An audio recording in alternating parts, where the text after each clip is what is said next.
I'm sure by now many of you have at least heard of the EDP445 situation. That sounds like some kind of fucking Call of Duty Zombies Easter egg, but for those that don't know, EDP445 stands for Eat That Pussy.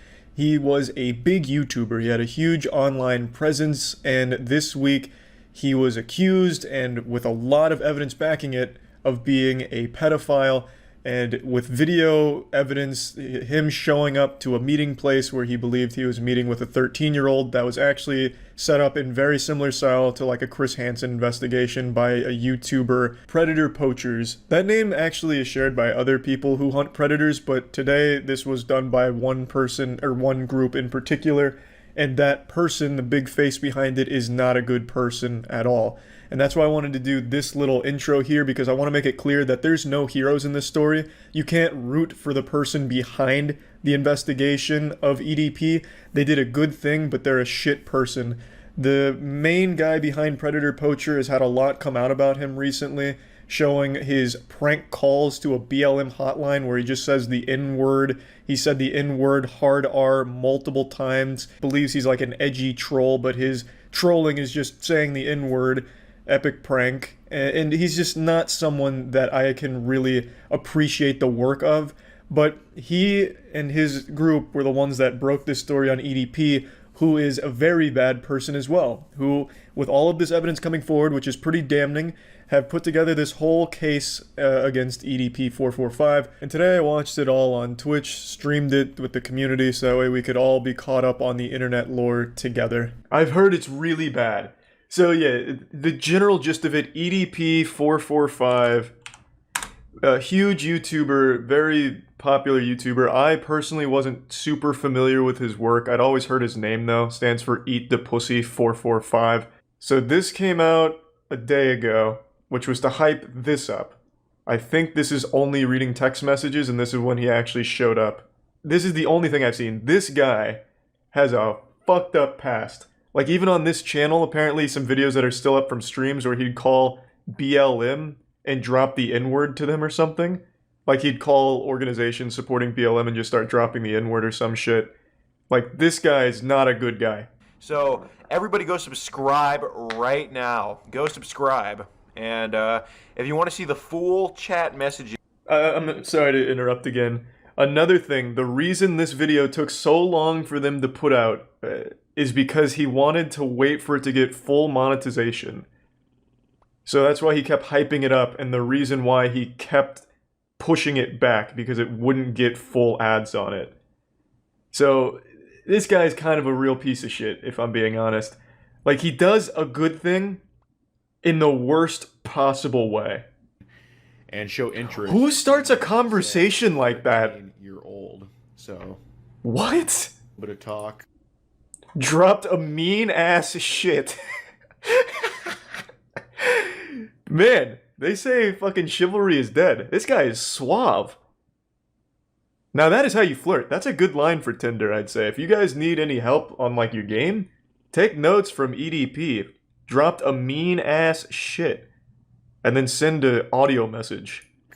Do I have to go to the other ones in order to... He sent a picture of his shit? No fucking... Alright, hold on. Does this... We're gonna have to keep going back and forth. This is gonna be like an MLA formatted fucking research paper here with citations. For these text messages, if I want to see them uncensored, do I have to go to this stream? For more people to... So do I have to like cross-reference the uncensored versions with the stream here? I can't show a picture of literal shit on Twitch, but I need to confirm whether or not he sent a shit pic. That's very bold. Just ordered some pizza, about to fuck this shit up. Pizza sounds good. Hell yeah, I'm about to annihilate that shit. Okay. Oh, yeah. Oh! He sent a picture of his shit! Dropped a mean ass shit, and it's a full loaf. This man, he's sending shit pics. And that is not a healthy shit. That's very runny. There's no solid foundation of the stool. That is alarming, considering he just annihilated a pepperoni chicken pizza. He also sent his dick. Yeah, but that's not nearly as cool as a shit pic. EDP was breaking new grounds. They were only just starting to talk. It had been 2 days, I think. And then he hits her with drop a mean ass shit and then sends a picture of his toilet bowl with poopy in it. Yeah, I'd show the other video, but I'm worried of how many pictures of shit he might have sent. Like, what the fuck is this? Hi, how are you? Good, how are you? Good, just having lunch. What did you eat? Tacos. That's cool, what are you doing? Just got done beating my shit. Now watching YouTube. Oh yeah, I just had some tacos. Also just beat the fuck out of my cock. What are you doing? Yeah, he sent a picture of his actual unedited shit. He didn't even put like a cute little emoji over it, so I'm a little concerned to show it. I think we're right here. How is this possible? I just went to a random point in here. How is the bathroom trip going? Going great. I'm fucking this bitch up. What the fuck? Are you sure he only sends one shit pic? Like, it seems like that's all they talked about was him shitting. I went a little too far. I skipped ahead in the lore. I was at 14 minutes, not 20. But I accidentally spoiled chapter 2 here, it seems. I like this part. Relax, I'm not a weirdo or anything. When literally 5 days ago he sent a picture of his actual shit in a toilet. No, we're doing both videos. The only reason I'm going back and forth is because these are censored and I want to understand how we got here. Oh, he seems bothered that she's 13, but then for some reason continues to talk. Oh, okay, here we go. So he has like a realization here. Not enough to go to jail over. Okay. So how does he continue to like fall for this then? I was eating a corn dog today and the bitch burned the roof of my mouth. I spit that shit out so fast. Alright. Just a little PSA, don't take pictures like this. These kind of pics just never really work. It's just kind of a weird pic. Make sure you get some good flattering angles. You don't need to put like a ton of thought into it, but just enough to know where it doesn't look like you're crawling under someone's bed.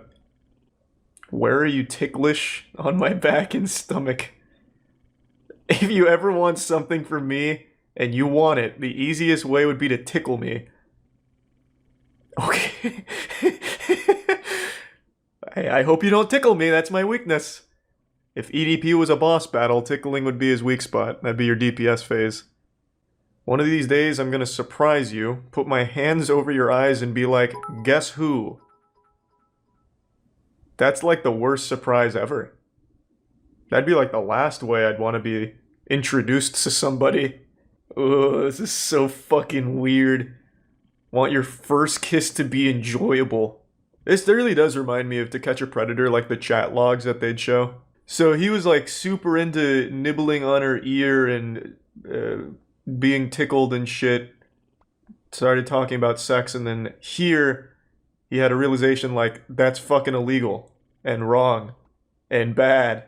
And now we're caught up. No, we're not. Oh my god, this is still not it.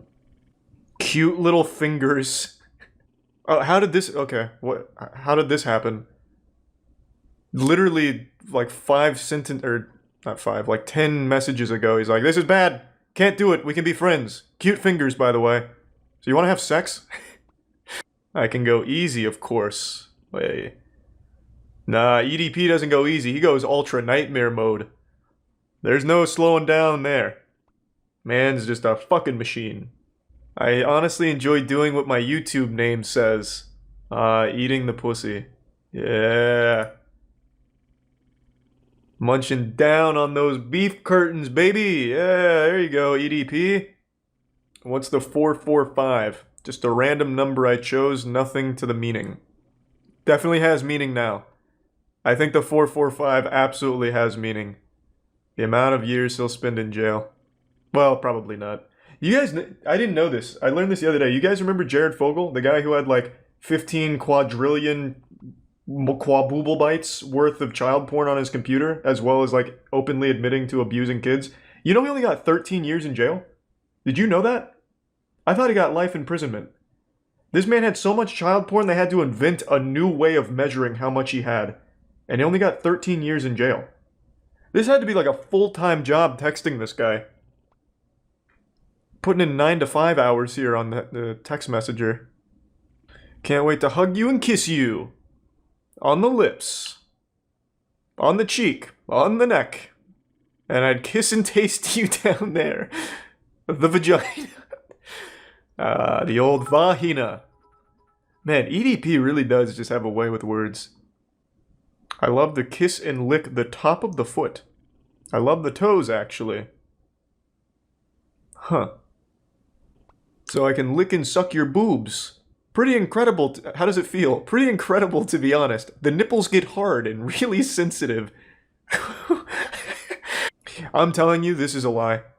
EDP went full fanfic here. He didn't fuck a school teacher. He didn't suckle on her nipples. This doesn't sound like anything a school teacher would say. I'm gonna know more about EDP's fucking life than his therapist does. There's so many text messages. For a virgin, the vagina is tight. Oh, here we go. Getting a health ed course from EDP, the man who just sent a picture of his shit. Basically, when intercourse happens, the penis is stretching open the vagina and forcing those muscles to temporarily stretch apart from one another. That's where the pain comes from. Ah, yes. She should have quizzed him. And what exactly does the potassium pump do in the body, EDP? You seem very knowledgeable on anatomy and physiology. Can you complete my homework? You used the wrong form of your, EDP. Some teacher you are. Your body is full of excitement and anticipation. You're wrong, you're again. Your body, I'd anticipating the sex. Poetic. Shakespearean, in fact. I also like roleplay. Hey, that's where you dress up and pretend to be Chris Hansen arresting me. It's a big fetish. Babe, babe, babe, babe, babe, babe. My cute-ass little baby girl. How many days have passed since he said, we can only be friends. This is illegal. This is bad. This will fuck me up if it ever got out. I can't do this. And then he immediately goes into, babe, babe, babe, let me suckle your nipples. Man, he really knows what to say. I ran out of toilet paper while taking a shit at the auntie's house. Hey, now I'm starting to get a little hot and bothered if I'm being honest. This guy's just smooth. The amount of times he's told me about his shits that he's taken, sent me a picture of his shit, how can I not start to fall in love, you know what I mean? Such a sassy little shit. I love it. Come to your house, climb through your window, and kiss your cute ass passionately. That's the only solution. Alright, climbing in like the tooth fairy, but instead of leaving money under the pillow, he leaves a little kiss. A little nibble on the ear. Maybe suckle on the toes a bit. Whoa, what the fuck? Handcuff you, throw you in the back of my car, and bring you back to my dungeon. That got really intense super quick. What's brewing? If I'm being honest, it's that I can't wait to feel how tight your vagina is. Cock is really hard. That's how it gets when guys get horny. Ugh. He's really gone in hard now. He's fucking firing in the turbo boosters here. Before it was like, oh, I can't wait to just put my hands over your eyes and say, hello, surprise. Right into, fucking how tight is that pussy? My rock hard dick is about to burst. Ugh, you even have me jerking off. Damn you. He's shaking his fist in the air while he's jerking off. And God damn you. Fuck. Why have you done this? Oh, okay, hold on. I just read that. Let me just make sure there's nothing there. Hold on. I'm not taking any chances here. Oh, he actually sent his cock. Oh, God. What is happening?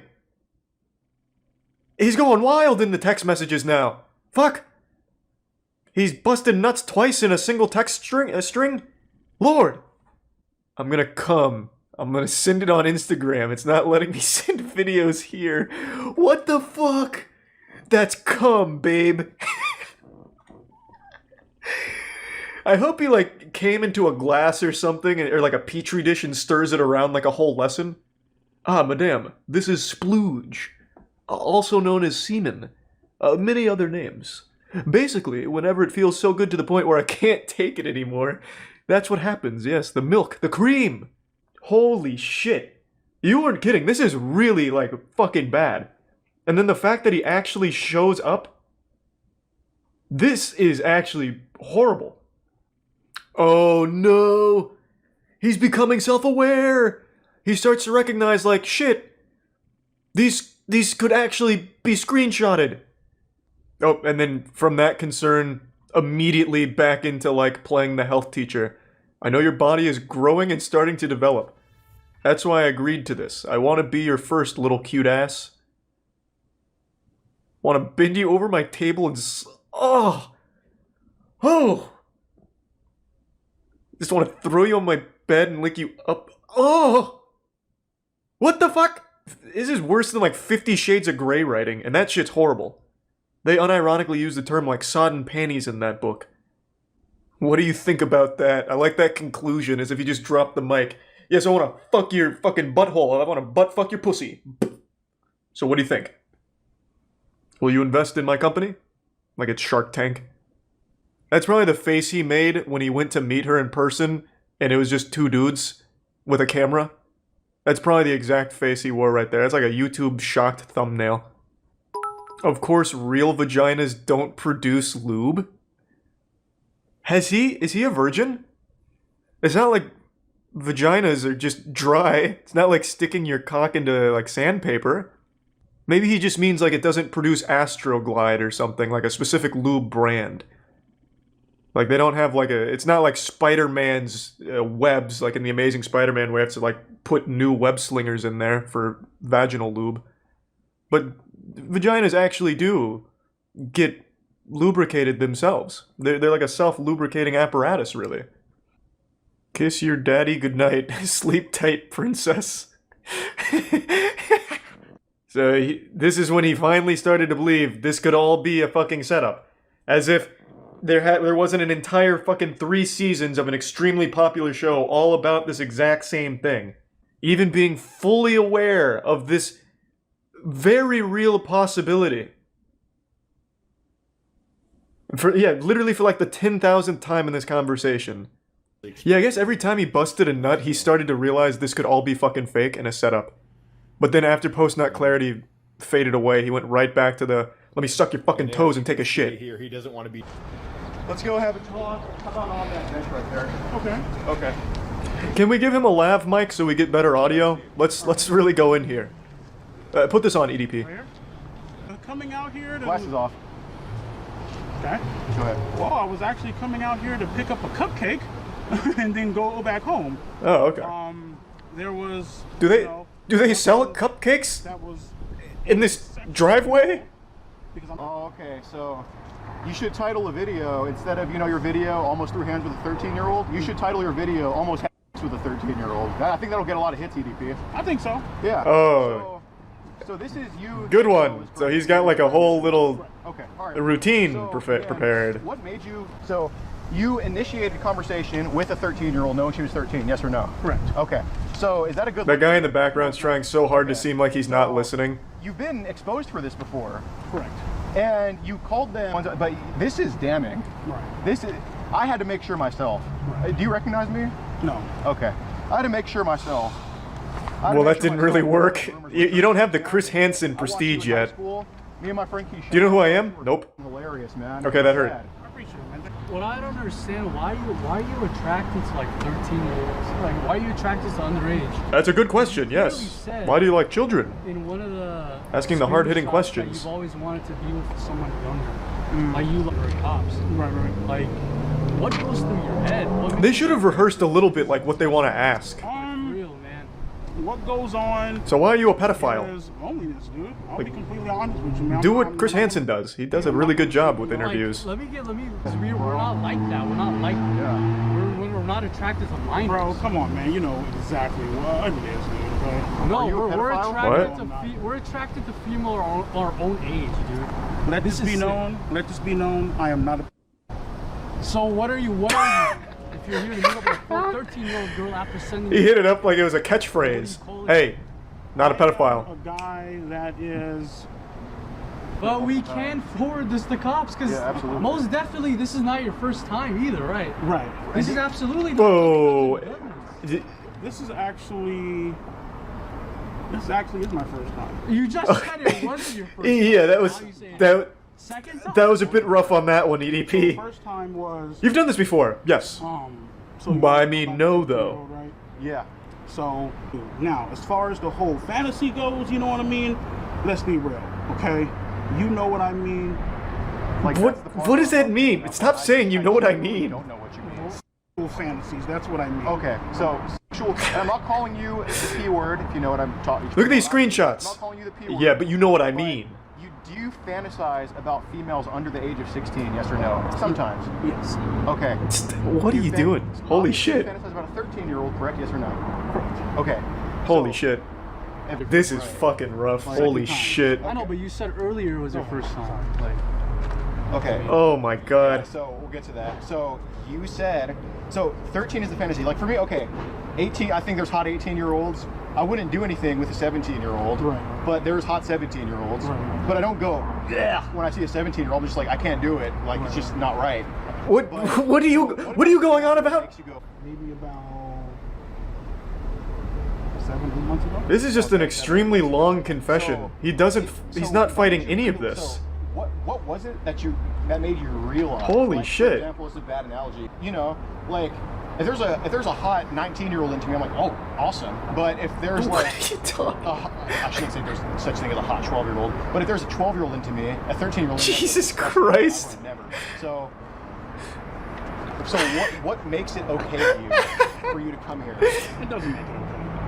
I'm Right. just being honest with you. The screenshots, of course, I did. I mean, but like, why would you send it to a 13-year-old? Like, and that proves that you were turned on by it. Well, he said that a million times. Turned on, like, you We sent know a that. graphic photo. Because you were hard when you were doing. Obviously, yes or no. So you can't. He said that millions of times. I read What it. were you gonna do when you came here? To I felt like I knew his cock pretty well by the end of those messages. Honestly, Chris Hansen did it very well. Chris Hansen was a beautiful weapon against pedophiles, but YouTubers are not. Like, the only reason this video even surfaced is because they were finally able to get full ads on it. If this video never got ads, this wouldn't have even come out. They would have just let it ride, or let it die. They're really just in it for, like, views to exploit bad people like EDP. This one seems staged. Okay, I can tell you this one is definitely not staged because his entire YouTube career has ended. This one is definitely not one of those fake ones. I can assure you of that. Like, even the interview it's not even an interview. The questions are, so you're a pedophile, why? I also like hot girls, but if they're 17, it's like, they're hot, but, you know, I can't do that. It's like, what are you fucking talking about? Like, you should have just taken Chris Hansen's script. You know, not this. Did they call the cops? That's what I don't know. Like, I don't know if they even get law enforcement involved. If you take their word for it, they do. But I don't know. I don't know enough about them, so I couldn't tell you yes or no. I would hope so. Like, if they went through all this effort, did a full investigation, and didn't give it to authorities, they should also be at some level responsible for, like, endangering minors to allow someone like that to continue doing their shit. So I would think that it would go to law enforcement at some point. But this isn't the first minor you've talked to before, correct? right. And there was more than one minor. Holy because shit. Last summer, I've had all these females reach out to me about you, and you know, at first I was like, okay, attention. Honestly, I was. But then I see more and more and more, and I see you saying, if anybody finds out about this, you're Oh, what a good way of looking at that. Hey, I was manipulated and abused by this guy. Attention whore. Ballpark number of how many minors you've talked to. Like, you know, obviously it's been 5, so after 5, what would you say the number is? 6. 6? Sure. 6 minors. 6. Name them. Sick. let's see. Holy Sophie. shit. There's what was her name? Is he just making this up? Because he's like No. actively making everything worse. I feel like he's just making up names. Like, yo, what the dude? Like, real talk, man. Obviously, you didn't go what the F because you're talking to a 13-year-old. Right. I believe you did know her age before, yes or no? Wrong. How old was the girl? Which one? This is unreal. Talking about right now. What about the cameo? The I camera. believe. Oh, you mean the cameo one, right? The one where you talked about The boyfriend you hit asked you her up for to the cameo. Send you private. Exit Prime, Matt. Probably 14, maybe 15. I'm not sure. But So that that's was number 2. Seeing this really makes me appreciate Chris Hansen's work even more. You do explain why you find her attractive, but I was just trying to... I guess I never even stopped to consider how hard it must be to do something like this. Girl number 3, girl number 4. This is so long for no reason. They're saying nothing. They're not actually interviewing So you put him. yourself in all these situations where you're in a Okay, I'm bad just gonna skip a position little with bit. these Do you guys mind if I underage skip a little bit? This is really bad. Like I thought it was last time. You're soliciting child photos from this girl. right. That's another charge. You know that, right? No, Do you know how many charges you did here today? 3. More than that. What, you counted them like Pokemon cards? Three charges, collecting them all? 2 counts of graphic photos. You asked for graphic photos from this girl, and you came here to engage in sexual activity with a 13-year-old. Well, hold on. This is like an actual question. Like this is actually hitting him All of with them are something. felonies, by the way. Actually something. They're not misdemeanors. They're not infractions. Hold on, let me see where this goes. They're felonies. So Then so you were also a little bit submissive to her, yes or no? So well, You were a little bit submissive to her, yes or no? I was. Do you like being? Do you have a fantasy? So you did make you fantasize about 13-year-olds, yes or no? Okay. Do you also fantasize? This guy's like the only guy that's actually a little bit, yes or no? trying to go somewhere with So this. what about a 13-year-old? and you have the audacity to say, "Please don't do this." Are you serious? We should be asking you, please don't do this to minors. I We should mean, be not doing this to minors. he's like that guy, or the girl in Game of Thrones walking around with the bells. Shame. Shame. Apartments? He's calling a friend right now. Yeah, he's at the apartments. Well, yeah, he needs to get Calling a picked friend up. Right now. Philip, Just please come. What are you panicking for? He's clearly calling a friend to get the fuck out of there. He's trying to get extracted from the mission. right by the jacket. Okay, please come quick. He's calling. It looks like he's calling some backup. Okay, all right. Oh, this guy sucks. Looks like he's calling some backup. So be sure to subscribe to the channel, turn on your notifications. We have a ton of new viewers. It'll help us a ton. We flew. I knew there all was the way going to be a California from subscriber Houston, call to Texas go get action. EDP. So be sure to subscribe. Yeah, I knew that was coming. Okay. So, that is fucking rough. That was a lot worse than I thought it'd be. EDP got fucking blasted. Yeah. The investigation, I think, was a very good thing done by very bad people. I did also see this one. The things this guy says are really bad. Like, racist, all kinds of horrible shit from this guy.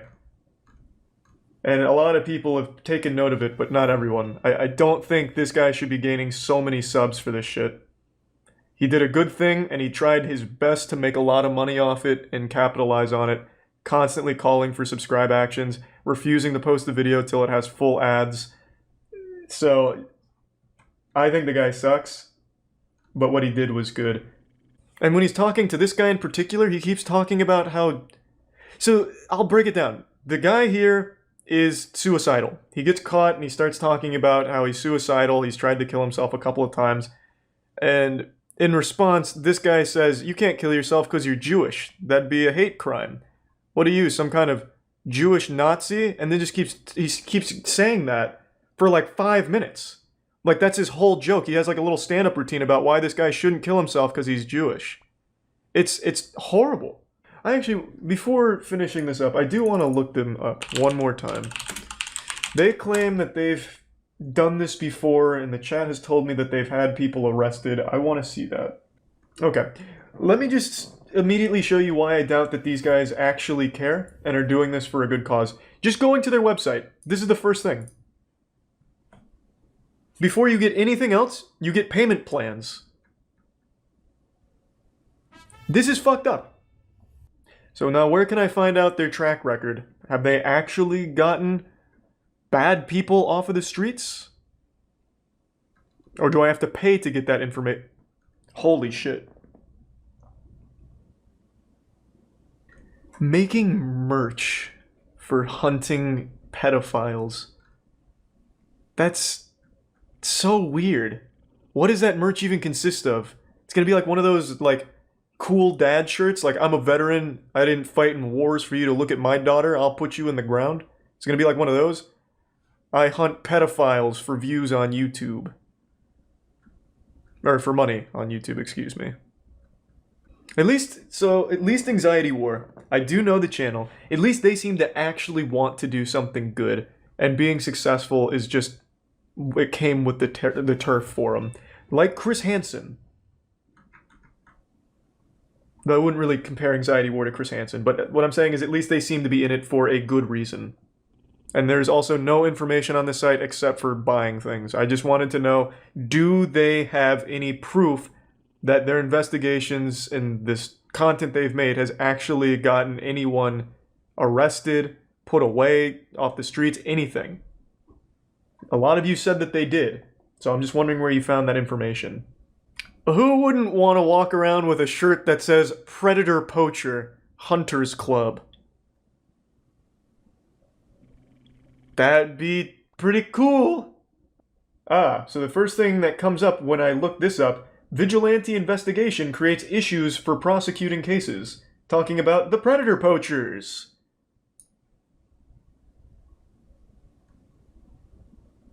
Wonderful. There's not a lot that the police can do to sanitize a bad investigation from a legal perspective. So they actively made it difficult to prosecute a pedophile. They're doing the opposite of helping. Yes, here's the main difference. Something I talk about. Things like To Catch a Predator is done in collaboration with the law enforcement. So that way it's done in the right way so that they can actually face legal ramifications. Okay, so here's a positive one. I don't know if this is the same group because the guy behind it asked to be uncredited and unnamed, which does not sound like the predator poacher guy at all. But a vigilante predator hunter got 2 people arrested, and one of the charges stuck. I don't think this is the same group though because the guy explicitly asked to not be named, whereas this guy wants all of the limelight possible for as much money as possible. So I don't even know if that's the same guy. But if it is, something has really changed along the way. That was in March of last year. Yeah, the benefit here is, as opposed to the other ones, EDP was a public figure that was preying on children. So even if he doesn't get any legal charges, which I think the evidence is there that should work, even if he doesn't, he's now lost the platform where he was preying on kids. So that in and of itself is a good thing. I would normally agree with that, No Bud, but the thing is he was using his public platform to prey on people. So he should be publicly shown in this light, so that way people can avoid him. I think that is very much the right way of handling this case in particular, to make it all public. I don't think anyone's sympathizing with the predator. It's really just a matter of the person who caught the predator is so unlikable that you can't help but mention it when talking about the story. I really don't think there's anyone on EDP's side. Everything he said and did is deplorable. But when you have the guy who caught the predator saying, like, quickly get here, he's calling for backup, you can't help but be like, holy shit, not only is the pedophile evil, but this guy's also evil. Like, you know what I mean? It's hard to just focus on one guy when they're both bad. It's time once again for me to hop into the swamp and talk about one of the grossest bits of drama YouTube has seen in quite some time, with the EDP445 situation. Last week I made a whole video going over everything, no stone left unturned. I was putting my cock into every briefcase full of information I could find, and now today, only a week later, a lot more has happened, and there's a lot of things that I'd like to follow up on and kind of update, because I streamed all of this, and if you missed the stream, you fucked up, big mistake, you're missing out. And so when I did that, it was still like a developing story, and now we're reaching like the conclusion here, the end of the manga. So I just wanted to go over this because it is a crazy story. The EDP445 situation is like going to a water park, but all of the water has been exchanged for sewage instead. It's fucking gross and yucky, but it's also kind of a wild ride. Before I get into it though, there's something I want to mention. It's unrelated to all this. Today I'm doing a big charity stream for a charity I'm very passionate about called Cure Rare Disease. It's going to be a massive art stream, so if you want to see more masterpieces like this being made for charity, please tune in. It's at twitch.tv/moistcritical. It'll be going on when this video goes up and will be happening for most of the night, so please feel free to stop by. The link's in the description. I'll just hit you real quick with a brief plot summary here. EDP445 was a massive YouTuber who got Chris Hansened by another group online called Predator Poachers. They pretended to be a 13-year-old girl who hit up EDP, and then the conversation got all sexual, and eventually they got him to try and meet with a 13-year-old girl, and that's when they really caught him in 4K. And there's a lot more to it, obviously. Like, there's even an entire saga here in the anime where EDP sent pictures of his actual shit in a toilet bowl. He sent pictures of that to the 13-year-old girl. Not that that's like super crucial in the story or anything. Like, you know, the FBI is not going to see those shit pictures and be like, well, we fucking got him now. You know, we weren't going to press charges till we saw this awful loaf of shit in the toilet.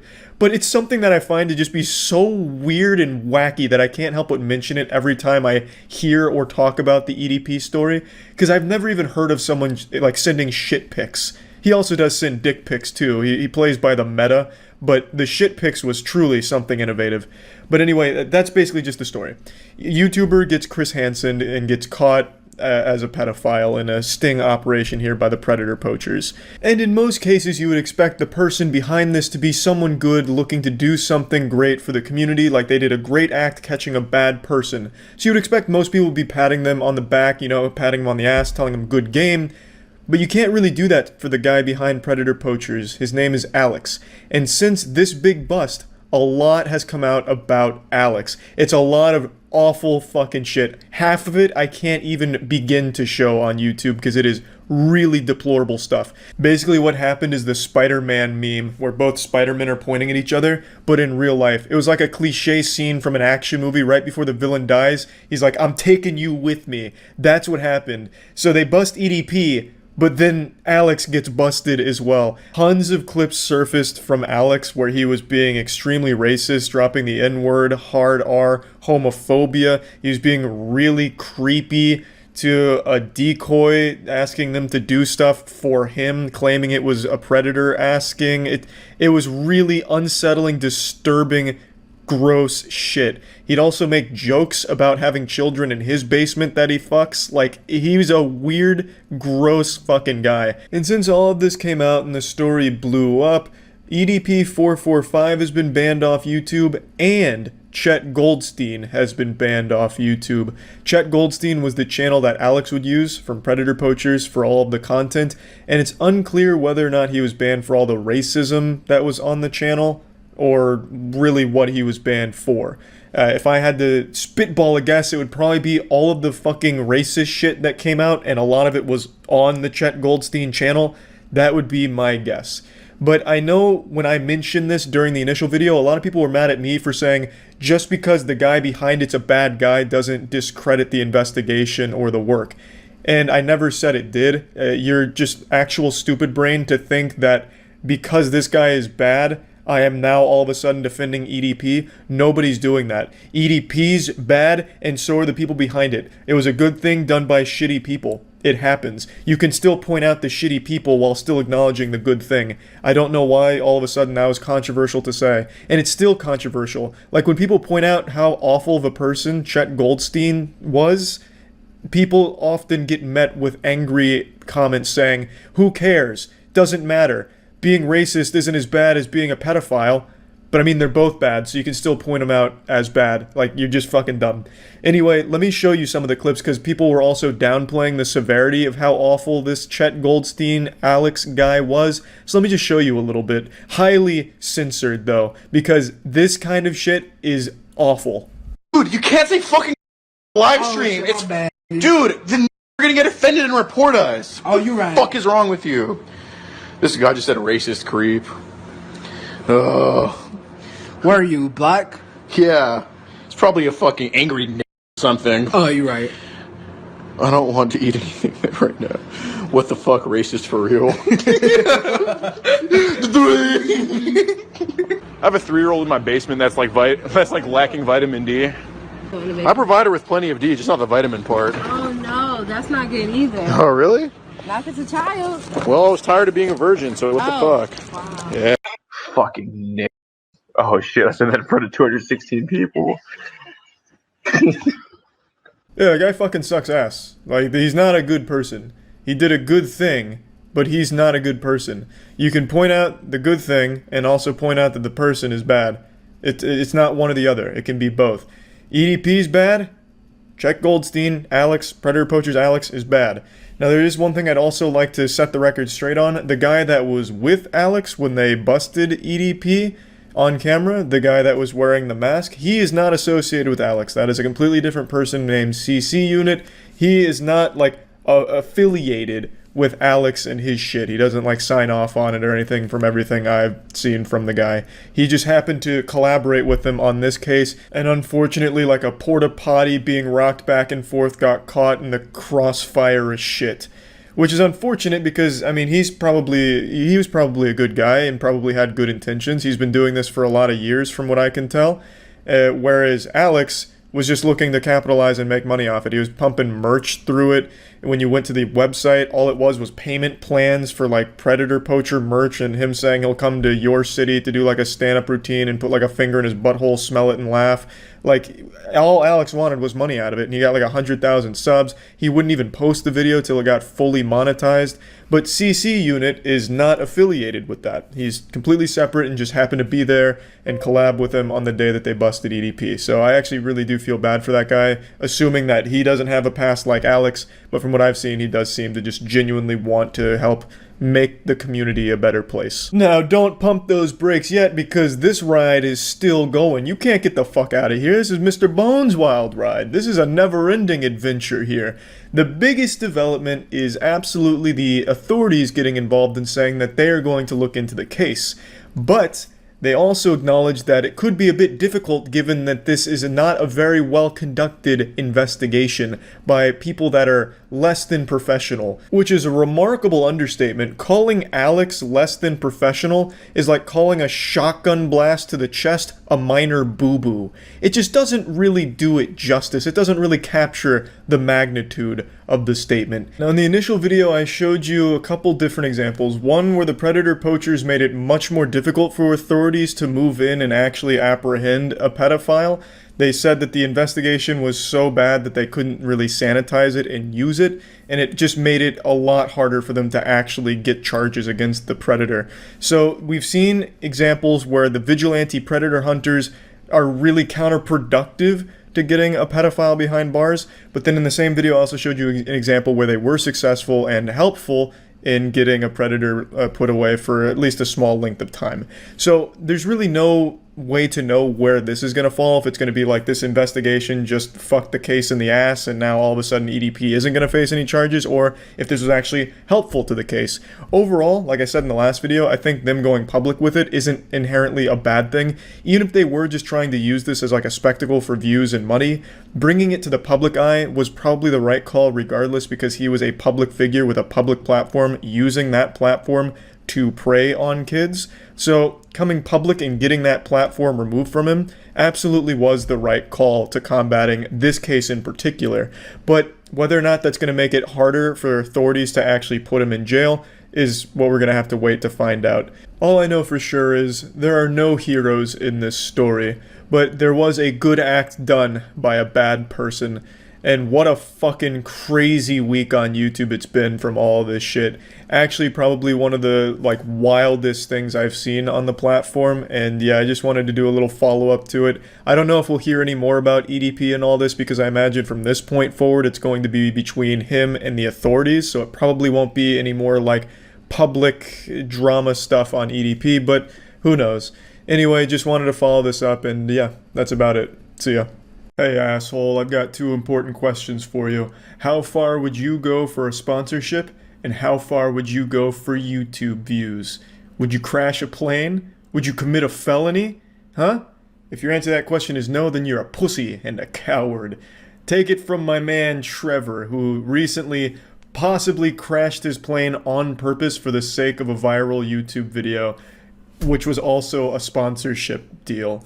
It's a pretty wild story and one that I've been following actively since the day it was posted, which was about 13 days ago now. So just to break it down, I'll go ahead and play some footage quickly. An extreme YouTuber named Trevor, who's known for doing extreme shit like piloting, parachuting, skateboarding. I swear to God, this dude will finger blast your girlfriend while hitting a kickflip. He recently posted a video called I Crashed My Plane, and in the video he takes his friend's ashes and says he's going to spread them over his favorite mountains, but while on the flight, something goes awry. The engine stalls and he immediately abandons ship and just bails out of the plane. It honestly looks like in a video game when you press the wrong button when piloting, you just like accidentally jump out. And then he makes sure to get his GoPro and selfie stick ready so he gets some awesome footage of him skydiving basically from the plane that is inevitably going to crash. And while watching this, it seems like a scene right out of the Power Rangers movie from the early 2000s with Ivan Ooze, where the Rangers skydive, but they're hitting like all these gnarly tricks on a surfboard. That's the exact same vibe I got from this part. And then he parachutes, he lands, and then he hikes up to the crashed plane to observe the wreckage. And you can see it's completely totaled, it crashed into the side of the mountain, and then he's just kind of talking about it and then hikes back to civilization. Now I watched this on stream last night, that's twitch.tv/moistcritical. I stream every day, come stop by, it's the only stream guaranteed to get you laid. I'll put a link in the description. And while watching it with chat, we were just kind of going over everything, and then I watched a video that kind of talks about all of the things that are wrong with it. I'm no pilot, I'm really fucking dumb when it comes to aircrafts and everything, but there's a lot wrong with the video that the actual pilots have pointed out, and a couple of them that I'd like to just mention right away is almost no pilot flies with a parachute. That is very alarming for most pilots to see, apparently. And even he himself never flies with a parachute. In all of his other videos, he's never wearing one while piloting. He also doesn't really try to do anything to solve the problem when it stalls. It also stalls at a very convenient cruising altitude. And instead of trying to actually fix the problem, he just immediately bails out. And as another YouTuber pointed out, it's very suspicious that while something has gone wrong with the engine, we never see inside of the cockpit. All the cameras, like there's 12 cameras on this fucking thing. It's like a goddamn complete 360 video basically of all the camera coverage, but not a single time while the engine is apparently malfunctioning do we see anything in the cockpit. We only get the outside exterior shots of him about to jump out. So that was another very suspicious thing. A couple other pilots pointed out weird things that they noticed in the cockpit itself before everything goes wrong, and just so many things that make this video very suspicious. Seeing the YouTuber crash the plane for views? Yeah! I actually saw that the day he posted it. Someone sent me it in an email. Yeah, his name's Trevor Jacobs, the guy who crashed this plane. He still got it up, too. Oh, he turned off comments. You coward. Oh, you blew it, Trevor. You blew it. Yeah, so this dude... I mean, I'll let it play. Thanks for some bees.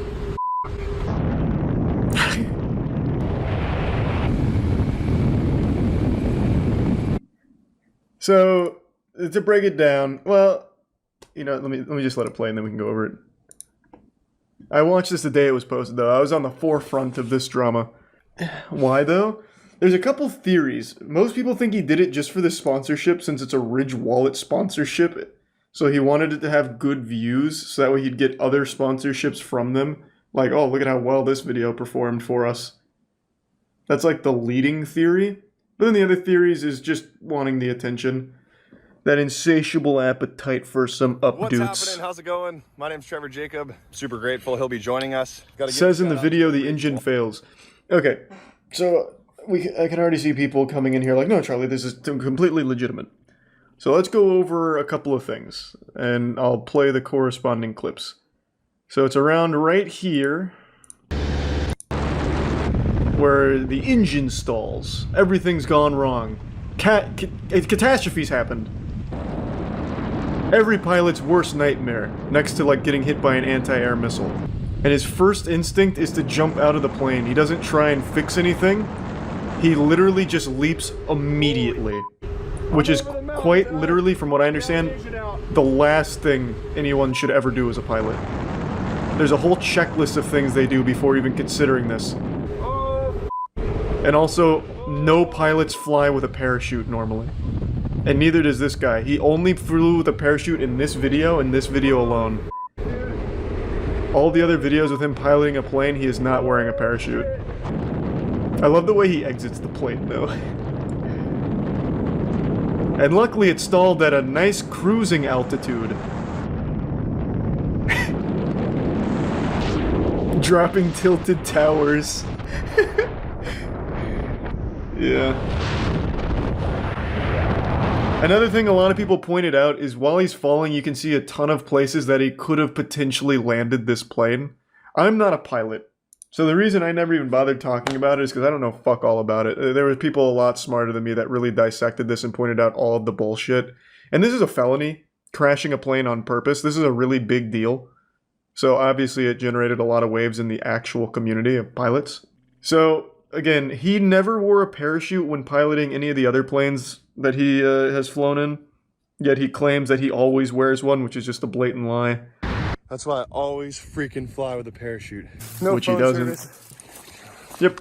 So this was obviously a big deal. I saw it when it happened. But there are so many things wrong with this. There's almost no realm where this is legitimate. Unless, of course, he quite honestly is the worst pilot to ever live, I suppose. So Trevor's airplane that you normally see him flying in. With no parachute? Red and white experimental airplane with the tail number. You can tell, like, it's very obvious that it's a different plane. Guy jumped out of his airplane like he reached the map limit. You can clearly see the registration. We've got Santa Barbara and Santa Ynez. Man, he's so lucky it didn't just miss the mountains and crash into a town. Like, holy fuck. And then, it does seem like the numbers have been painted over or obscured in some way, though, because you can never get a clear. Why would that help his case, though? See what the numbers actually say. If you can't see the numbers, why is that helpful to him? Because they can't track the flight. Where's your paraglider? But how does that help them if they can't track the flight? Can't they just watch this and pretty much plot the flight like this YouTuber did? I don't see how it's not... I don't see that how it helps them, though. For no room for speculate. Okay. I mean, I guess, yeah. I suppose. It just feels stupid, because if he's going to film this whole thing, he should obviously know that they can find his course. He shows him leaving the airport, and...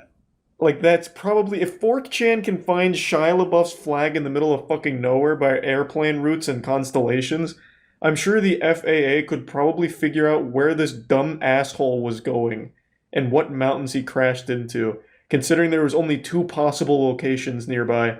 So if we take a look at the... oh my god. Flight, what am I looking at? We have right here, fuck? Lompoc.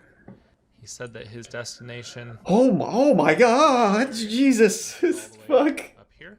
So this is where he started. This is there. We're in the mainframe. I felt like I needed to say something. A lot of other people have questions too. That's another thing I noticed. The actual pilot community is, for some reason, like the most respectful and nicest community of all time that I've ever seen on the internet. Like, in the comments before he disabled them, all the pilots that knew this was bullshit, they were like, well, there's a lot of inconsistencies with what I'm seeing here. I'd like to trust you, and I think against my better judgment I will, but here's everything that's clearly wrong about everything here. And even this guy's video, which is basically an exposed video, amounts to him just saying, like, yeah, we'll give him the benefit of the doubt. It's probably just, about a lot of weird things happening. Yeah, plain people just seem super nice. And this exposed video is so big brain, I couldn't even understand half of the things he used to debunk the bullshit. For me, I knew it was garbage when someone sent it to me, and the first thing the dude did was just bail out of the plane like it was fucking GTA. He tried no troubleshooting at all from a cruising altitude where he had plenty of time to at least try and, like, restart the engine or like, glide it to a landing nearby or anything. He's just like, yep, I'm fucking out. Peace. And then he has also one of the worst actors I've seen in a minute when he's, like, hiking through the place. He's like, freaking, oh my gosh, the freaking universe just saved me. The freaking universe is so good. This is why I always freaking parachute. I wonder if he's actually going to say anything about this at any point. I would imagine probably not. But he's kept the video up. So I wonder what's going to come from it. Again, it's a serious crime. Like, a very serious crime. Low-key terrorist attack. I mean, it is... yeah, not super wrong. He just bails out of a plane and lets it crash. It could have crashed anywhere. He had no control over where that thing was going to crash, nor who was in the area nearby. And as we just saw in the last video, there's like a whole town that's not far from these mountains. And by not far, I mean they're literally right next to these mountains. Now, I didn't mention this on stream, but it's something I thought of right after ending stream. If this video didn't have the plane crash, then what was the purpose of the video? It's basically just a video of a guy flying his plane and then landing it. I guess the draw of the video could have been spreading his friend's ashes, but that's a very personal thing and not exactly like a viral piece of content. And Trevor's channel is full of nothing but extreme moments. Like all of his piloting ones have like scary stories or taking people up that are very afraid, and it's all very like exciting stuff. Whereas if this video didn't have the plane crash, it's literally just him flying and then landing. And this has a sponsor on it. Sponsors typically want to be on a piece of content they're confident would perform well. A video where Trevor just flies and lands isn't exactly going to be something that really fucking pops off in the algorithm or anything like that. But a plane crash, well, that has the potential to really get wacky, and especially for a sponsorship, it'd be something they'd be confident in doing well. And I'm sure Trevor would have come up with a plan to make the content more exciting, considering all of his other content is, like, over the top, whereas this one would have just been flying and landing. So it just seems really out of character, and there could be merit to that argument where, because it was a sponsorship, Trevor felt like he needed to do something bigger, so he came up with this plan of crashing the plane.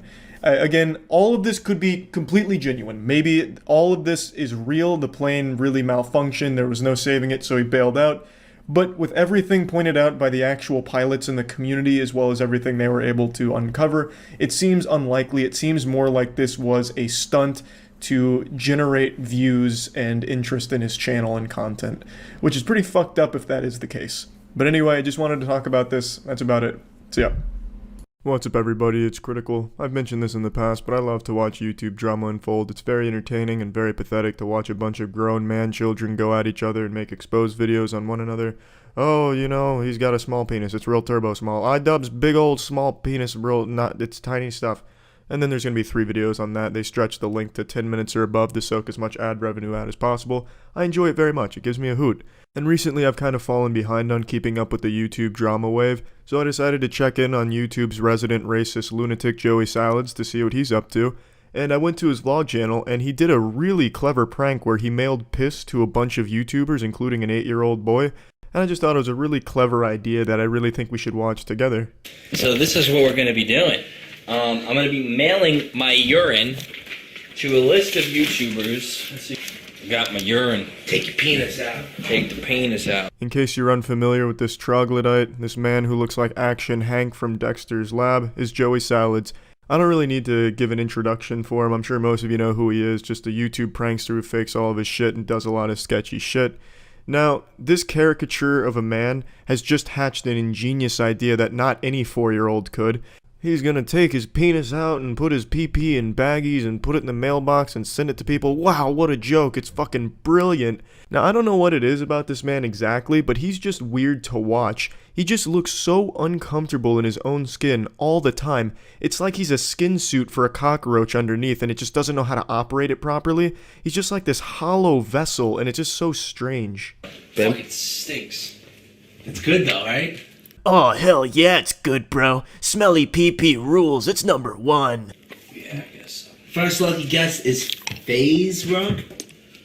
Next one is the FaZe Clan. I like how his friend had to really sound that out, struggled through the first word. The first lucky guest is Fazrug. You see, I think the most troubling thing of this video isn't that Joey Salads is mailing piss to other YouTubers. It's that other people were on board and thought it was just a great idea too. You got a cameraman, you got this illiterate dude trying to help out. There's just a whole team behind this.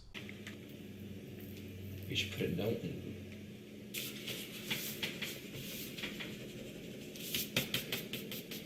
Joey Salads piss. So this middle part of the video is pretty much them just putting their collective heads together, trying to figure out how to put the bags of piss in the envelopes. Ooh, I took a physics class in middle school. I've got this covered, boys. No, but wait, I took woodworking. I'm in charge. You know, just a bunch of bullshit. And it's truly a Herculean task for them to accomplish this. I don't know if you want to put a little sex note, because this is for Sniper Wolf.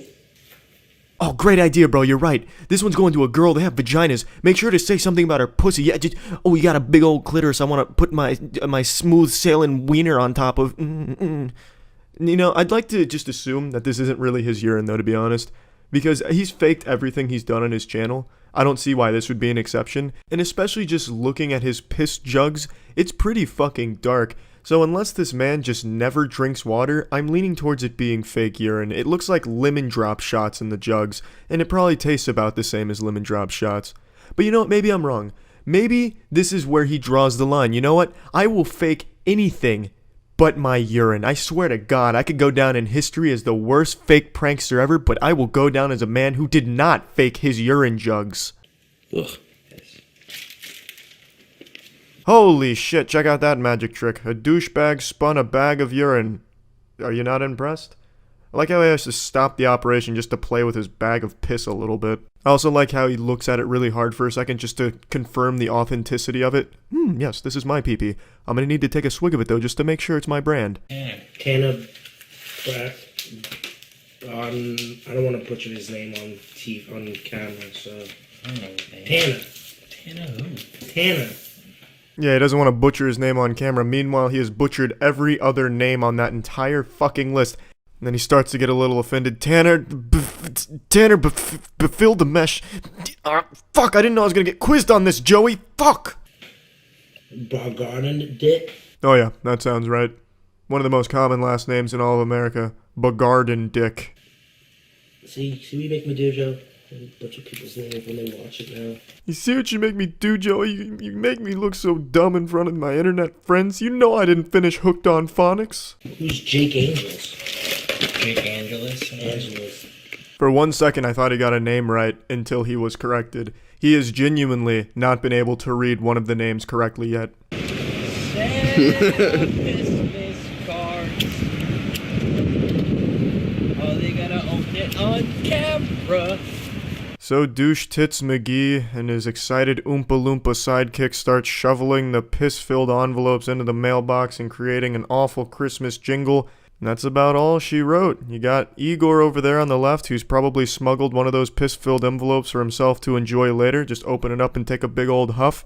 To be honest, I actually feel bad insulting that guy, because I'm actually kind of concerned he might have some type of mental deficiency. And if that is the case, I would feel extraordinarily bad. But for now, I'm just roping him into the same douche category as Joey Salads, because that's how it is portrayed in this video. And I would like to reiterate just how awful that Christmas jingle is. But who knows, maybe it'll catch on. Maybe next Christmas we'll all be having a salad-themed Christmas get-together. We huddle around a fire, we chant that song, we ululate that jingle, and we open our piss-filled envelopes sent from Joey Salads, who climbed down our chimney and pissed right into our baggies and left it for us. During a fan mail bid. That's now it. We go home and wait For the for the next upload. For our friends. Thank you guys for watching. Stay tuned to their videos. If they show the piss, tell them who sent the piss. Words very well spoken, Joey. Now, you've truly outdone yourself with this prank. It's absolutely amazing. It's nothing short of awe-inspiring. I can't wait for Joey Salad's next prank where he ejaculates on the heads of sleeping homeless people. Man, that'll just be great. Oh, goodness me, I think I've hatched an even better prank idea. Really turn it around on the master himself. What if all of us took a shit in a bowl, put it in a box, and sent it to Joey Salads? So that way when he gets it, there'll be shit everywhere and it'll smell like poopy. Whoa, we could call it a shitty salad surprise. Damn, what a great prank. Fuck you, Joey Salads. Now, I mentioned in the start of the video that he sent one of these piss envelopes to an 8-year-old boy. Well, here's that 8-year-old vlogging boy receiving that piss bag. It looks like something's leaking. So, yeah. So when we opened it up, lo and behold, Joey Salad's pee. what?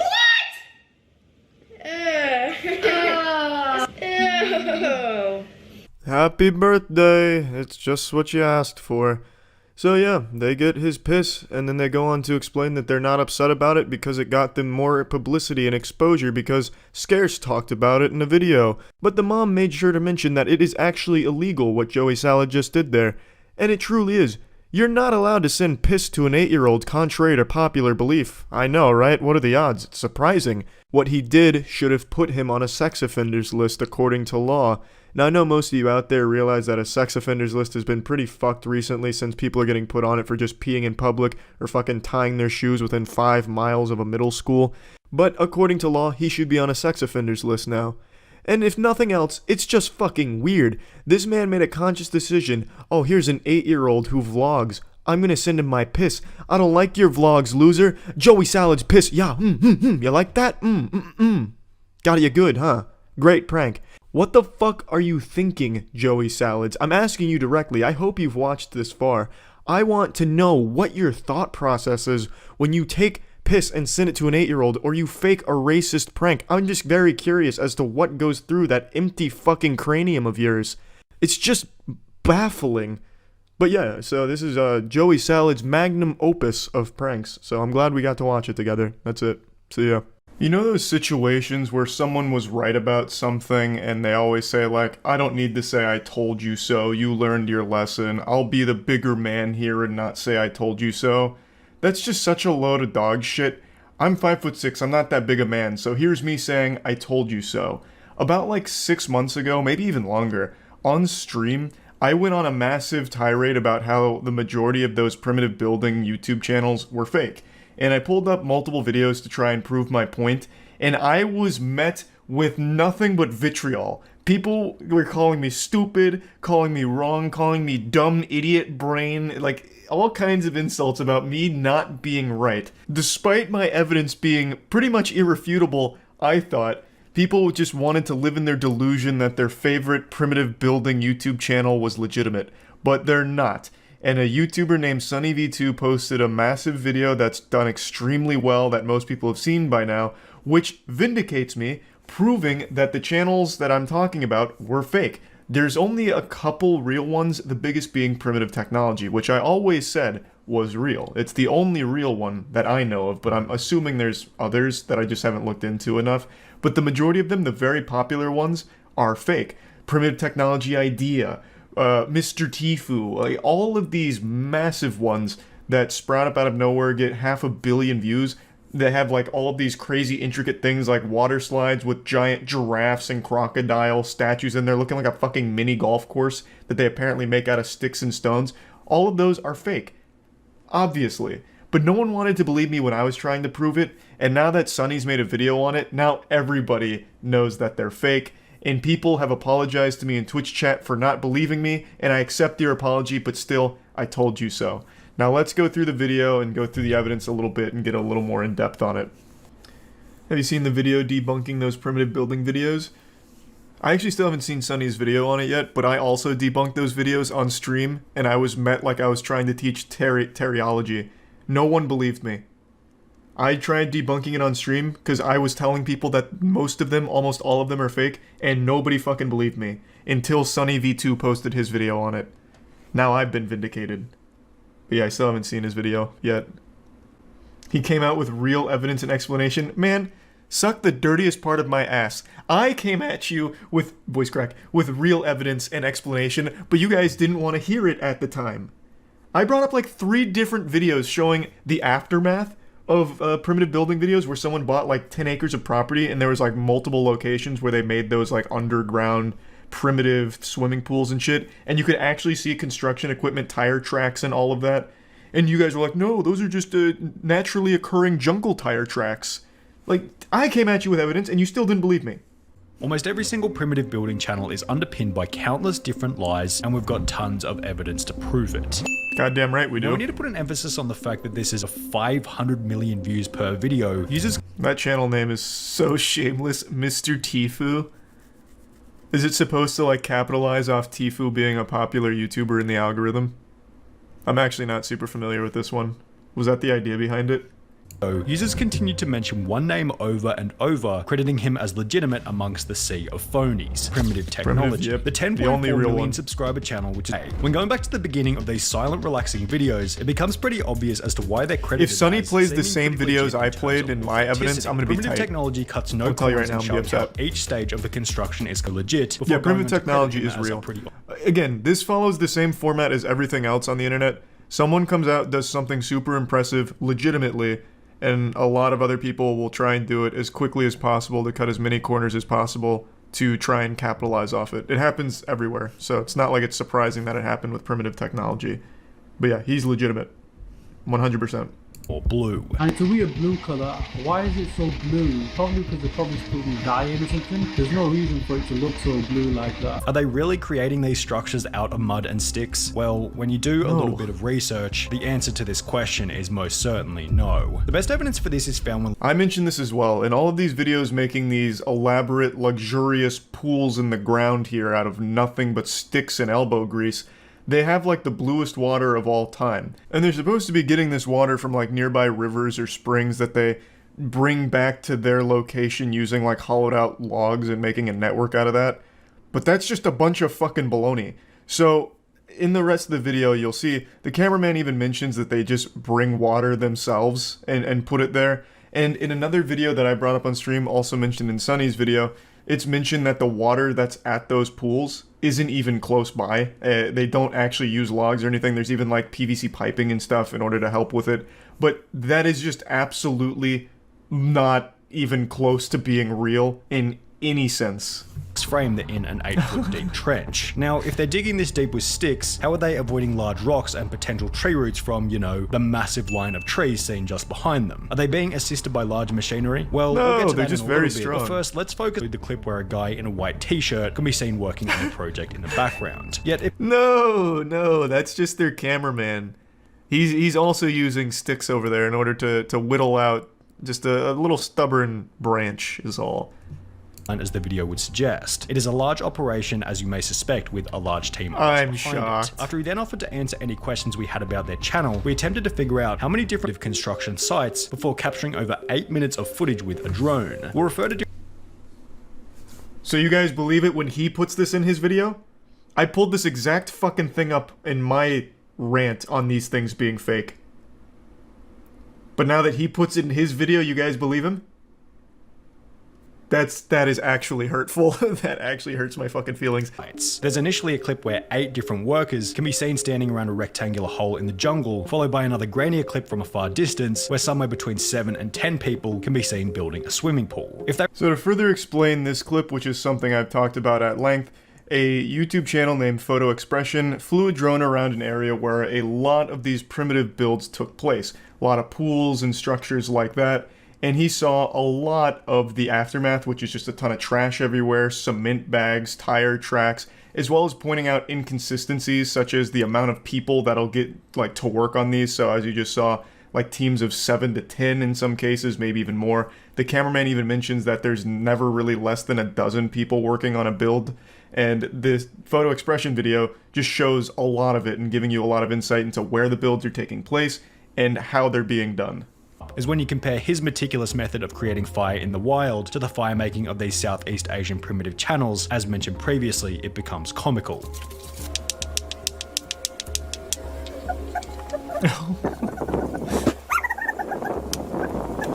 They slap a couple of rocks together before beginning an explosive Well, they just have fire on better large logs rocks. with no kindling whatsoever. John Winnon draws a big circle and begins to dig it out. Only in the next frame, suddenly there's spray paint on the ground that they forgot to rub out. Additionally, on the wall of the hole, these long smooth cuts can be seen which are completely incomparable to the cuts being made by the stick. No, he's Well, using a there's bigger stick reason for those. Turns out obviously. spray paint marks weren't the only thing that they forgot to rub out, as in the minutes that Tire follow, tracks. excavated tracks can be seen here, Yep. here, here, and here. So now you guys believe these are real tire tracks? Interesting. Weird. You guys just think I'm some kind of big fucking bumbling idiot who doesn't know what fucking excavator tracks look like. However, was that they forgot to take the actual excavator out of the top right-hand corner. According to the email sent to us by the cameraman on one of these channels. I'm not gonna lie, I'm pretty sure I pulled up that same video and even I didn't notice the actual excavator was there. Yeah, well, you know, I hit more times than I missed in my evidence. But that would have been a really compelling piece for me, I think, I'm not gonna lie. initial boring process, whilst incrementally we film the builders doing superficial works on the I whole. would have never The video imagined in it which was the excavator this can be seen in big of plain an sight, industry, then though. goes on to strangely display the collection of concrete from a river, which is the exact same clip reused from the previous video. Now, why would they reuse the same clip twice in two different videos? Well, it's because collecting concrete from a river is completely and utterly bogus. Concrete doesn't grow in a river, according to a civil engineer who had commented on one of these. I will fully admit, I never really stopped to think about the gathering of concrete. To my stupid little reptile brain, I assumed that you could get something that resembled concrete using river minerals and dirt and mud and shit. I never realized how outrageous that was until Sunny V2's video on it, so I think that would have been a strong point for me to have made, but I was too stupid to make it, so I'm glad Sunny shed light on that, because it absolutely slipped by me. And I think it's important to note that even though it is clearly confirmed these are all fake except primitive technology and maybe a couple others, it's not going to affect them. People are still going to watch even knowing that because they just watch it for that comfort feeling like, oh, this is so satisfying. Oh, look at how cool that giraffe in the pool is. So it's not exactly going to hurt them, but it's at least nice that people will now finally know for sure that the shit is fake and stop trying to pretend that it's not. The WWE of primitive building. Yeah, honestly, at this point, I would go, like, full-blown showmanship here and just make it really entertaining. They should have storylines where, like, there's a rival builder or, like, an evil construction man who comes by and tries to, like, tear their house down or something that they have to fight. Like, get real wild with it. Has their own unique method for creating natural concrete. This channel's concrete is simply a mix of dirt and water, which, if you think about it for 2 seconds, doesn't create concrete and rather creates muddy water or mud, which is just dirt after the water dries. This other channel gets a bit more creative with it. Expression had stumbled upon various completed primitive builds, also showed that after these channels are finished building, the sites are simply left to rot. This video doesn't speak for every Southeast Asian primitive building channel, but in this particular case, rubbish was left everywhere, including, as you might guess, cement bags. The fact that the videos are fake isn't were attached together then used to siphon water from a river to the pool, only there was no river. Photo Expression found the exact site of this pool, then stated in his video that in reality, the closest water source was more than 6 kilometers away. Instead, he found a bunch of blue plastic piping attached to a tap in the ground. The funny part is any scene where you see them sourcing water from some magnificent waterfall or lake, they're actually going somewhere perhaps hundreds of kilometers away and pretending to take it back. The video in which Photo Expression... This camera guy seems so nice. Like, he just seems like such a jolly guy. Just, like, actively making fun of them while still working for them. Well, that's a big I told you so moment for me there. Thank you, Sonny. I've been vindicated. In fact, I built 3 mansions already. My man. They hated him for telling the truth. Yeah, I was just ahead of my time. Like Galileo.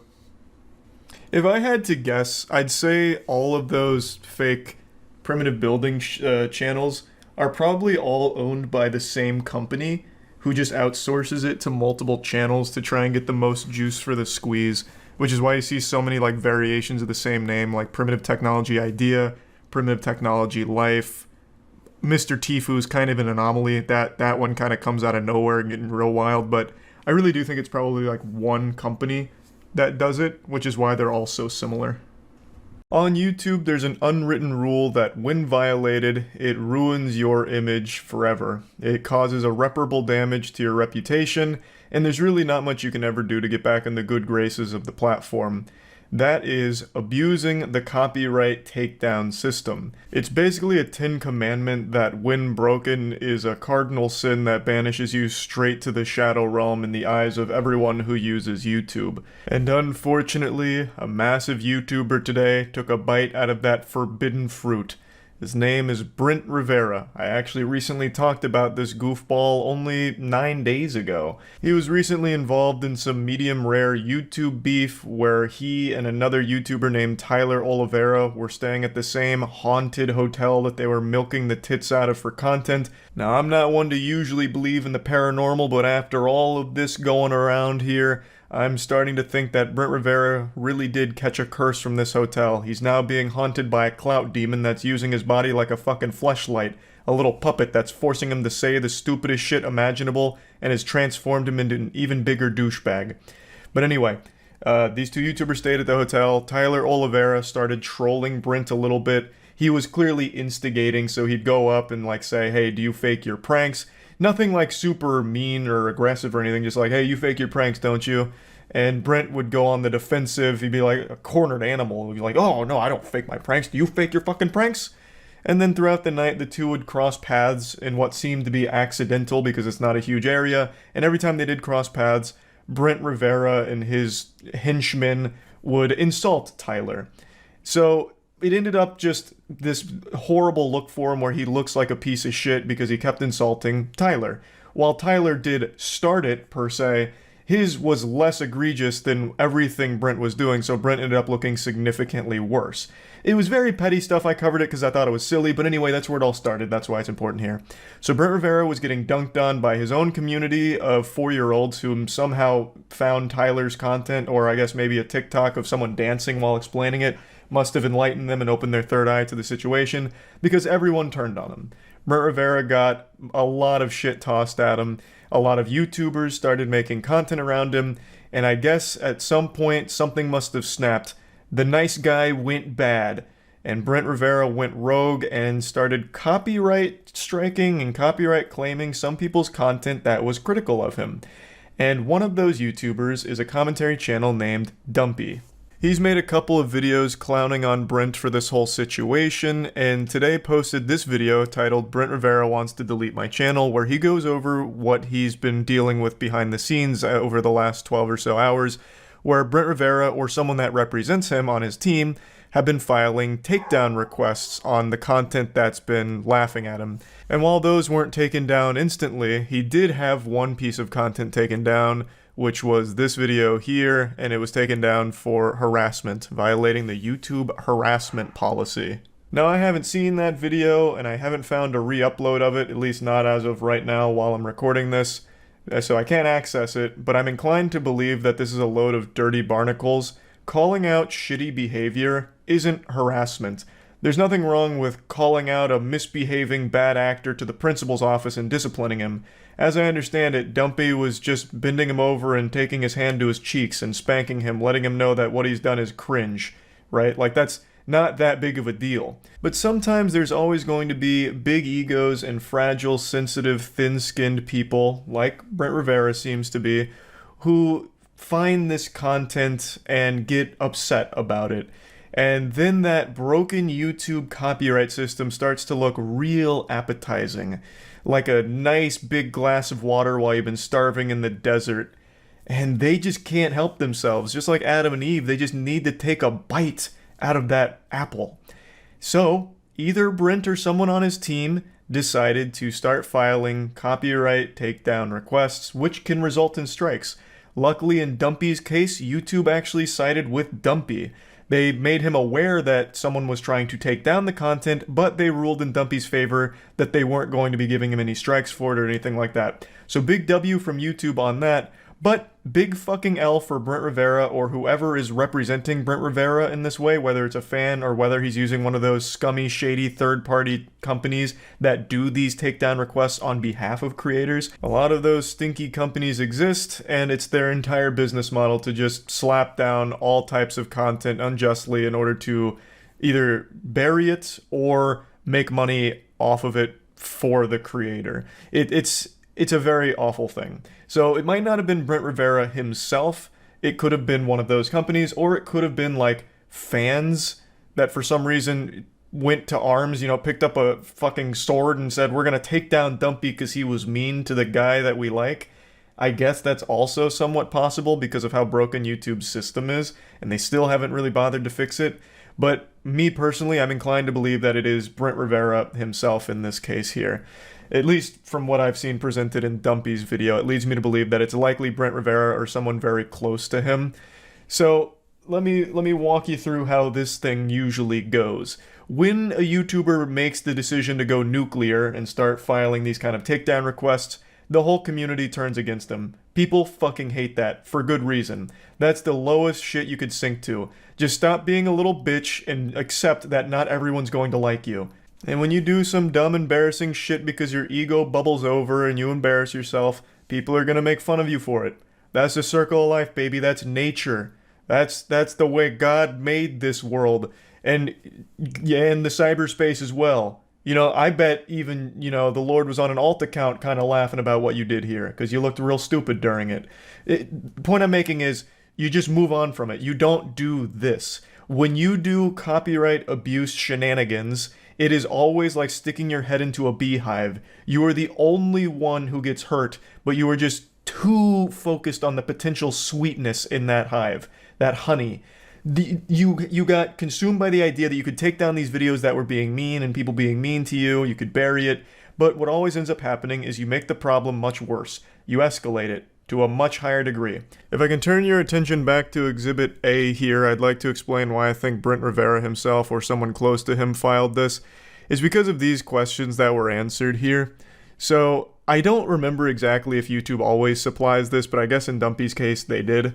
So these were questions in regards to the takedowns, why he was filing him. He was claiming that Dumpy used his entire video and basically just re-uploaded it, which is a blatant lie. That's not the case. Dumpy used clips from the videos and talked about it and made fun of him for it. He wasn't just re-uploading raw videos, it was transformative. He was literally giving input every like fucking 15-20 seconds, just showing clips from it to talk about it afterwards. But these were the questions that were answered. How much of your copyrighted work is used? Most of the video were my original videos from my YouTube channel. No other original content from the creator was shown. That is categorically false. There's a DEFCON, Red Alert, Liar Liar, Pants on Fire, Brent Rivera's career is looking dire situation. You can watch any of the videos and see that it is not just mainly his original video, it is Dumpy opining on it. Next question, how is the market for your original work affected by this use? It affects it negatively. That right there is the biggest tip-off for me that flips on the light bulb in my head that tells me Brent Rivera likely filed this, because no self-respecting third-party company that does this professionally on behalf of creators would ever answer that question like that. It's a very concise answer, but it also doesn't even answer the question. The question is, how is the market for your original work affected? And his response was, it affects it negatively. That's like how a child would answer it. I know Brent Rivera makes videos for children, but it seems like he also has the brain of one too. He's stuck in like 3rd grade. You're supposed to explain your reasoning, so it affects it negatively, but how? Why? Like, what exactly is this doing to encroach on you and your original content? How is it stealing from you or ruining your content? And he just gives like fucking 5 words here. Moving on, does this use significantly transform your original work, or does it serve the same purpose? It serves the same purpose, it does not transform it at all. So you didn't watch it at all, is what that tells me. Because how the fuck could it serve the same purpose? It's the exact opposite purpose. The purpose of your original video is to entertain kids. The purpose of Dumpy's video was to take a shit on you. And that's it, like making fun of you for the entertainment. Unless you are saying that the content you make, you are also supposed to be the butt of the joke of, though that I don't think is the case. It doesn't serve the same purpose, not even fucking close. And the fact that he's saying it doesn't transform it at all tells me he didn't watch it, because it is mainly Dumpy talking about him and using some clips to back up his claims. Does this use fall into an exception to copyright protection? Please note that we may share your response with the uploader.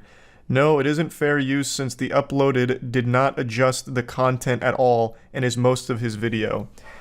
Again, this is structured like a literal child on a fucking 4th grade English assignment here. No professional will be answering these questions this way, especially since this is a legal matter. When you file something like this, it is literally a legal matter, and he is answering these things and can't even be bothered to get the words correct. Instead of saying uploader, he says uploaded. Like, this is very poorly put together, and it is very wrong. This is the very definition of fair use. He's not using your full video, A, and B, he is using clips in order to provide commentary and critique, and he dunks on you, showing the clips to enforce his points and talk about his points with. So it's just wrong on every possible level, and he filled this out in like 3 seconds. Like, he gave the quickest answers possible as if he was trying to just scribble his way through a test in school, like a quick quiz. It is poorly done, very haphazardly thrown together. It seemed like he was very much in his feelings and tried to take down the content that was making him upset, and now you look like an absolute fool, and you've ruined your reputation even further, Brent. If such a thing was even possible. Somehow your audience of children are actually being aware of this now, which is the last thing I imagine you wanted to happen with the drama. You're just doing all of the wrong things here. You fucked up, you should have just moved on from it, apologized for it, and been done with it. You made a terrible response to this whole thing. trying to give context to it, where even in that you make yourself look stupid. Like, you played this terribly, you played yourself and you look dumb. Luckily, Dumpy's channel I don't think is going to get deleted or get in any hot water from this situation, so that's good, but it is really frustrating to see yet another big creator like Brent Rivera try and bully people around by abusing the copyright systems on the platform that have been broken for a long time. That's always going to be a big fuck you from me for people that do that, so very awful shit, Brent, or whoever is representing Brent here. That's about it. See ya. On YouTube, you can find all kinds of people doing the most dangerous shit imaginable, slapping raw meat on their body and swimming in the ocean open waters, taking bug bites and stings from poisonous creatures just to feel the pain and rate it on a scale, jumping out of planes and waiting to parachute to the last possible second, giving a hot take about some type of drama going online. You can find people doing absolutely death-defying stunts and shit. But above all of this sits the most dangerous niche of content on the platform: backyard wrestling. There are so many channels that I've found that have like less than 100 subscribers that are doing these backyard wrestling events where they are just beating the shit out of each other for real. Now, of course, everyone knows that, you know, WWE, AEW, it's sports entertainment. It is wrestling entertainment. The outcomes are predetermined, the moves are choreographed, but that doesn't discredit the athleticism required or how brutal the stunts are for the human body. So those are professional athletes doing it, and even they are breaking their necks, breaking bones, concussions frequently. So you take that kind of activity and bring it to people that can't even spell their own name, and you get a fucking disaster. For anyone that grew up in the 90s, you probably remember just how crazy backyard wrestling was. You had extreme backyard wrestling like the CZW, which I believe stood for Combat Zone Wrestling, where they were taking real barbed wire bats and just actually annihilating each other with them. I watched one where a guy took a weed whacker to someone's stomach and split his stomach open. Like, you know, breaking beer bottles on each other's heads. Backyard wrestling was about as wild and wacky as it could get. And while it's not as popular now as it was back then, it still is a pretty popular niche on YouTube in terms of how many backyard wrestling organizations there are. And I'm using the term organizations lightly because these aren't like official entities or anything like that. It's like three brothers and one of their friends who set up a kiddie pool in their backyard and start hitting each other with mailboxes and call it the fucking South Alabama Home for Badassery Wrestling Federation or something like that. But there's so many of them that do that, and they do it for real. They actually just start brutalizing each other. It goes insano style, and there's one channel in particular I want to talk about and show today. A channel where the wrestlers are, without exaggeration, risking their lives for YouTube views and wrestling fame. To die in the ring and be sent straight to the wrestling Valhalla. It's called POR Wrestling. Profits of Regret, I believe is what it stands for. Maybe it stands for probably overdosed right now wrestling. Actually, if that was it, it would actually be porn. I didn't even plan that, but what a beautiful coincidence.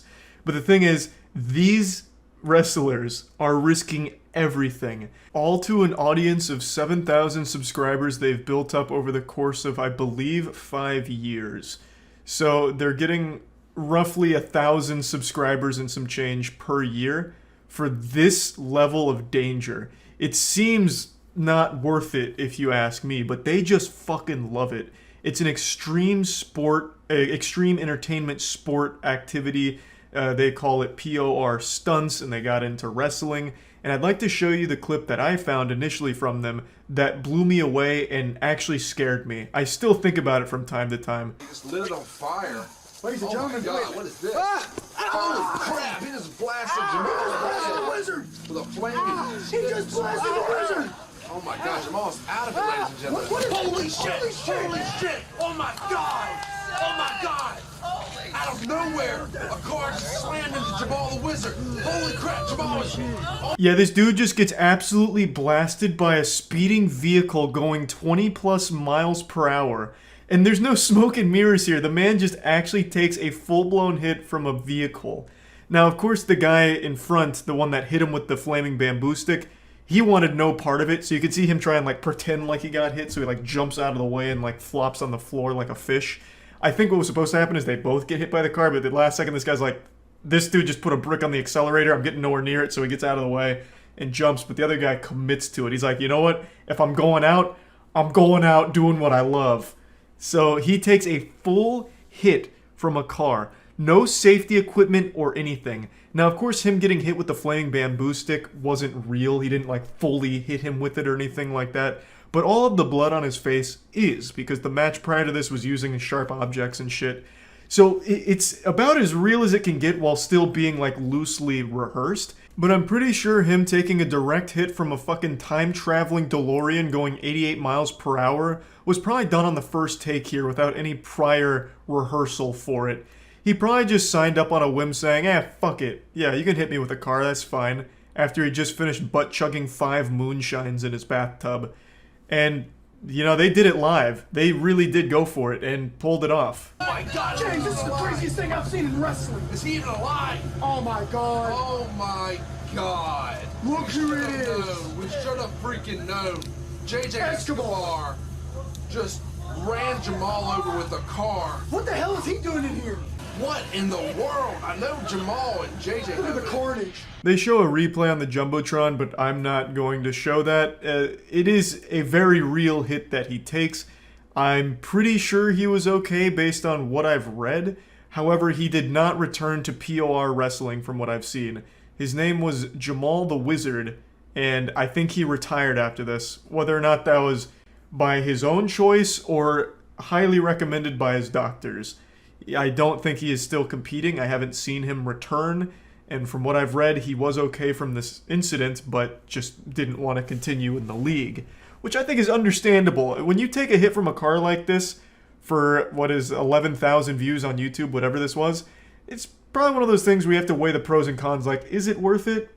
Maybe not.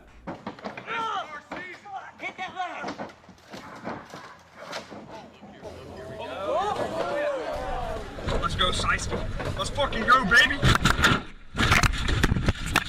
Oh, shit.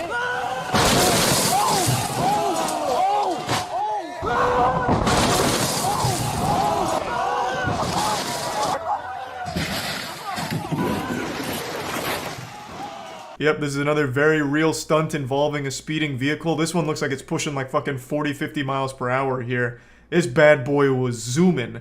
And it blasts through a camper and crashes into like a garage in the back or something. It looks like a scene out of the Dukes of Hazzard.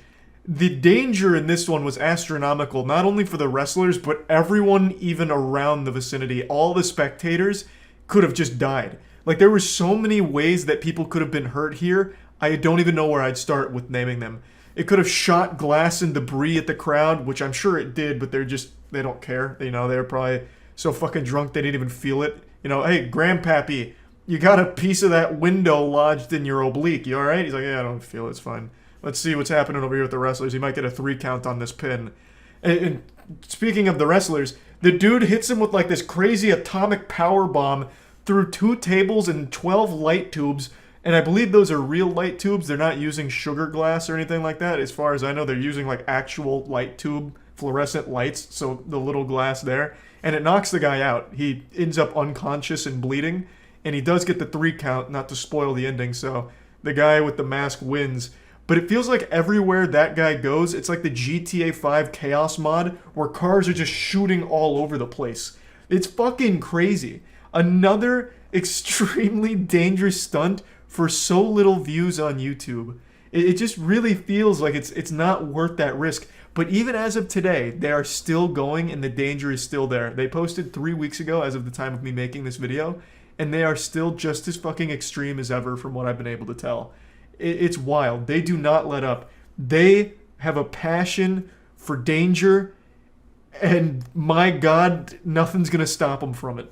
I still can't even believe the level of stunts that they do here, because it's not just like a life or death situation for the people involved in the actual, extreme entertainment showcase.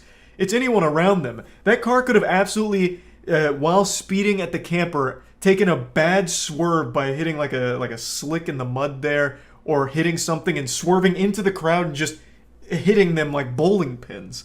There's just so much that could have went wrong there. And they just said, fuck it. let it ride anyway. But yeah, I just wanted to briefly talk about this because I started thinking about backyard wrestling again. Because, I mean, growing up, I used to be a fan of it. I used to watch a lot of it. I even had the old Xbox game, Backyard Wrestling. It was fun. And somehow it's still around and probably more extreme now than ever, maybe. I don't know. It's kind of a bold claim to make. But it is wild, and I just wanted to talk about it a little bit. That's about it. See ya. Over the last year, I feel as though there's few channels that have exploded to the same degree as Outdoor Boys.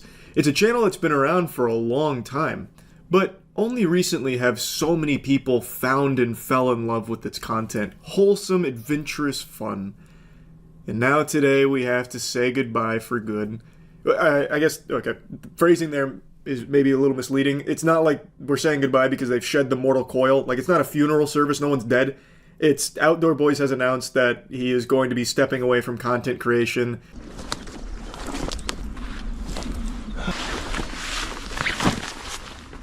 Hey everyone, this is going to be my last video for a little while. No sugarcoating it, no foreplay, just immediately popping a squat and hitting you with the cold water. Now I know I've talked about YouTuber retirements quite a bit over the last year and some change because it's been happening quite a bit. And it is always sad, but I do think that there's always something bittersweet about it. Demo Ranch is also another channel that recently announced his retirement. I talked about that quite a bit on stream. It's just one of those things where even though you love the content and you're going to be sad that it's over, you can't help but be happy for the person who's making this decision. Because what it means is that this person did what they loved for a long period of time, and now it's put them in a position where they're able to step back and focus on other personal aspects of their life, some very special things, the most important being family. You know, I've been making YouTube videos for 11 years now. First with the Catfish and Carp YouTube channel, then with this, the Outdoor Boys YouTube channel. And believe it or not, I've made 1,110 videos. It's been a wild ride. The amount of time and energy that I've dedicated to making YouTube videos is hard to communicate. Briefly reflecting on the amount of time and energy he's put into the platform and all that he's created, he talks about the wild ride and the unforgettable memories that he's formed with his family as a result of this journey that he's been on and shared with all of us. And I know a common lukewarm take you see every time a YouTuber announces they're stepping away is like, oh, it's such an easy job, I can't believe it. My heart really breaks, world's smallest violin. Because a lot of people love to belittle the work that YouTubers do or what goes into it. But I feel like in this case, it is undeniable the amount of passion and the amount of time and energy that he has spent making incredible content.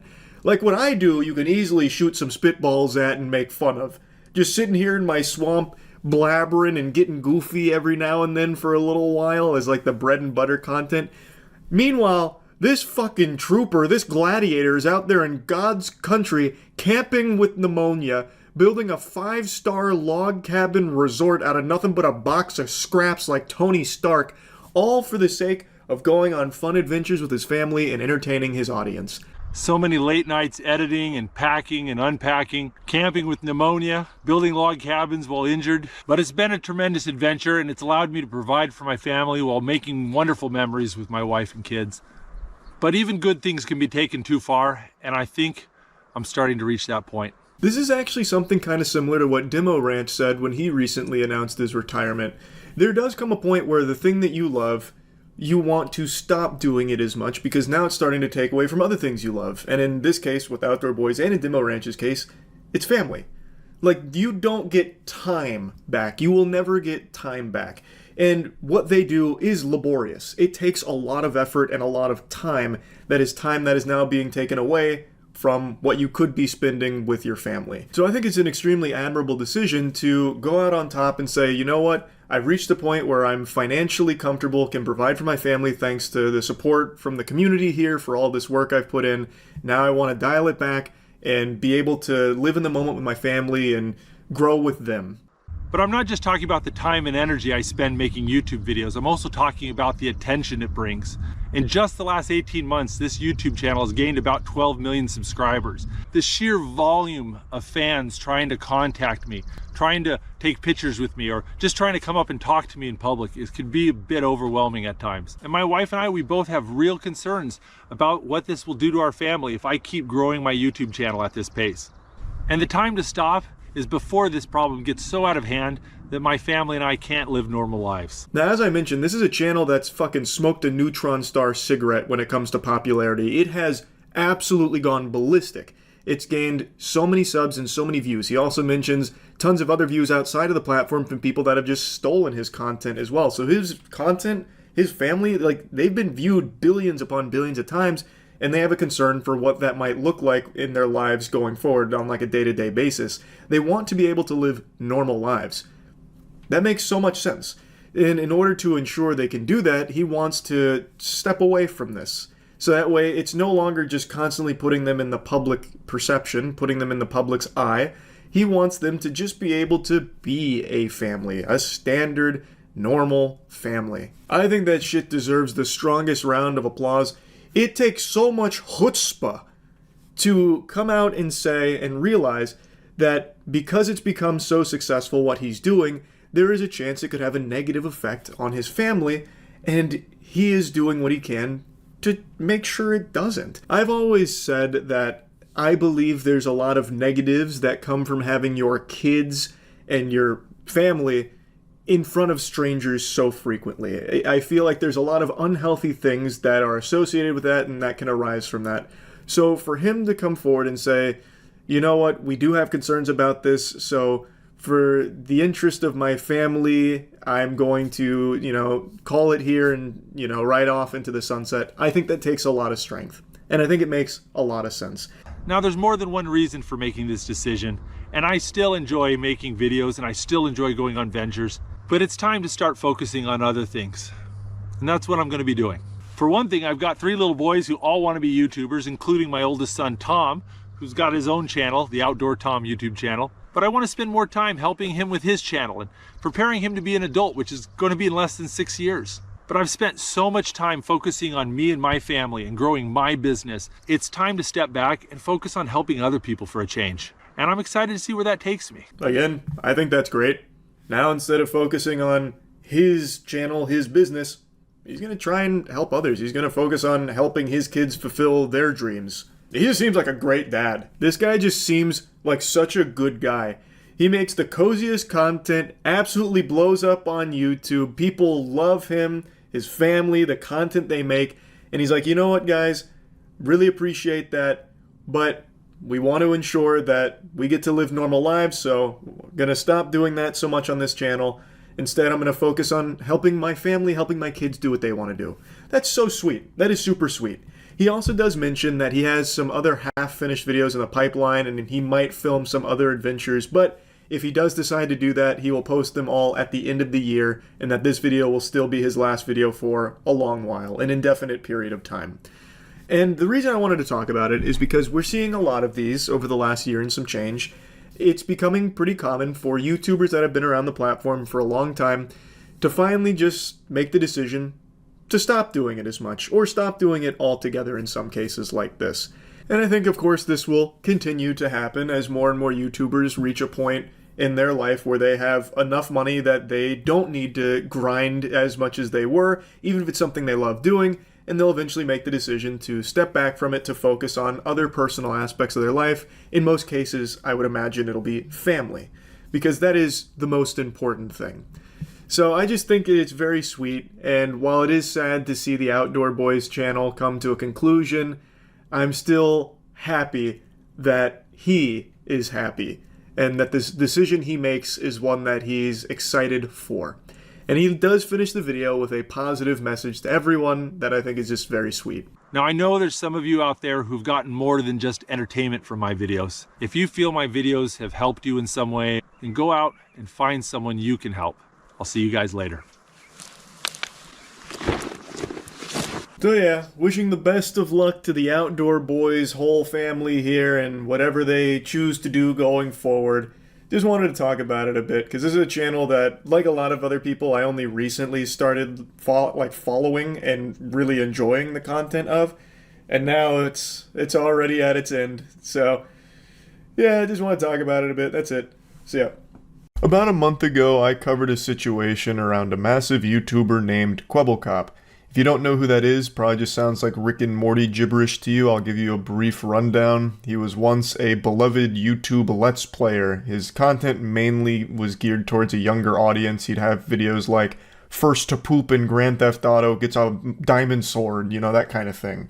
And eventually, over the last year or so, made a hard pivot going all in on AI technology in order to fully replace him. So he wants to phase out the cringe organic meat machine that is a human being and replace it entirely with AI.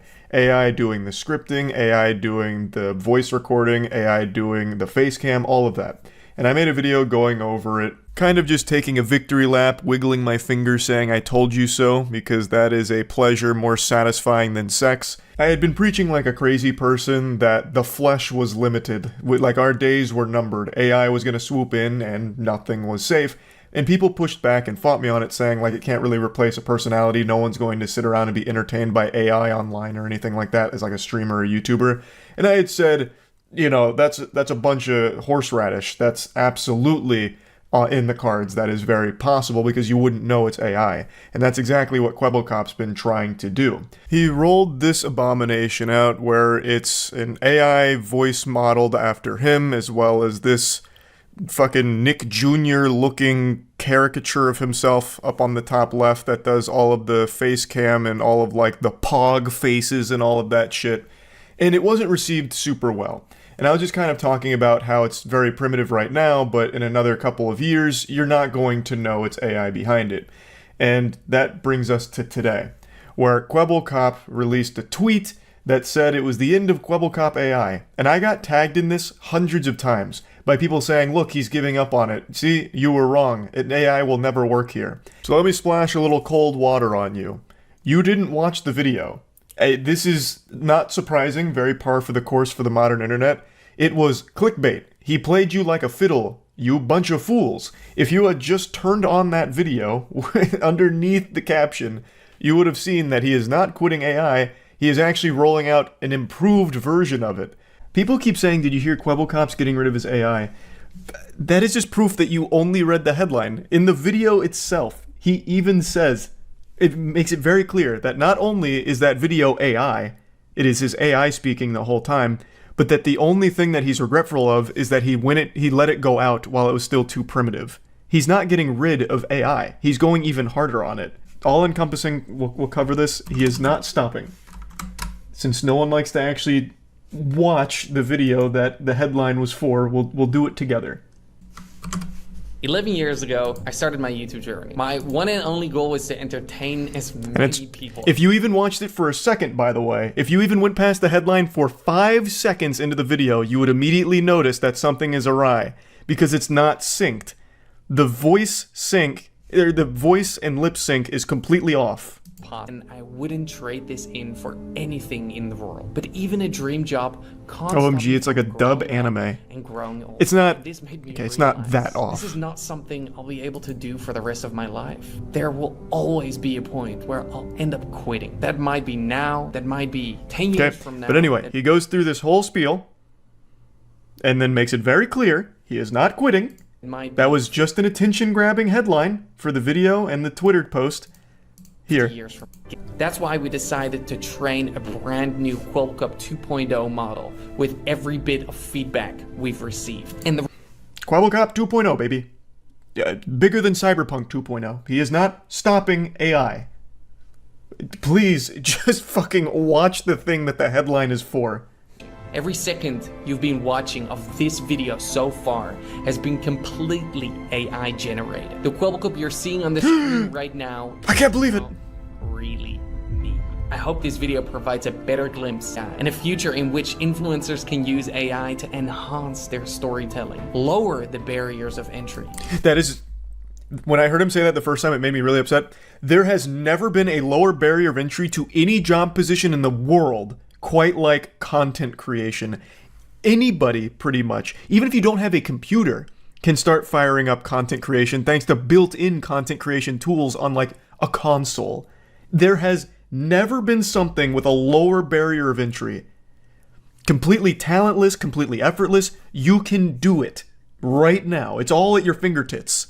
There is no benefit to using AI as some kind of lower barrier of entry. In fact, it's only a higher one because you have to pay Kwebbelkop for it. That's baloney. That's fucking dirty barnacles.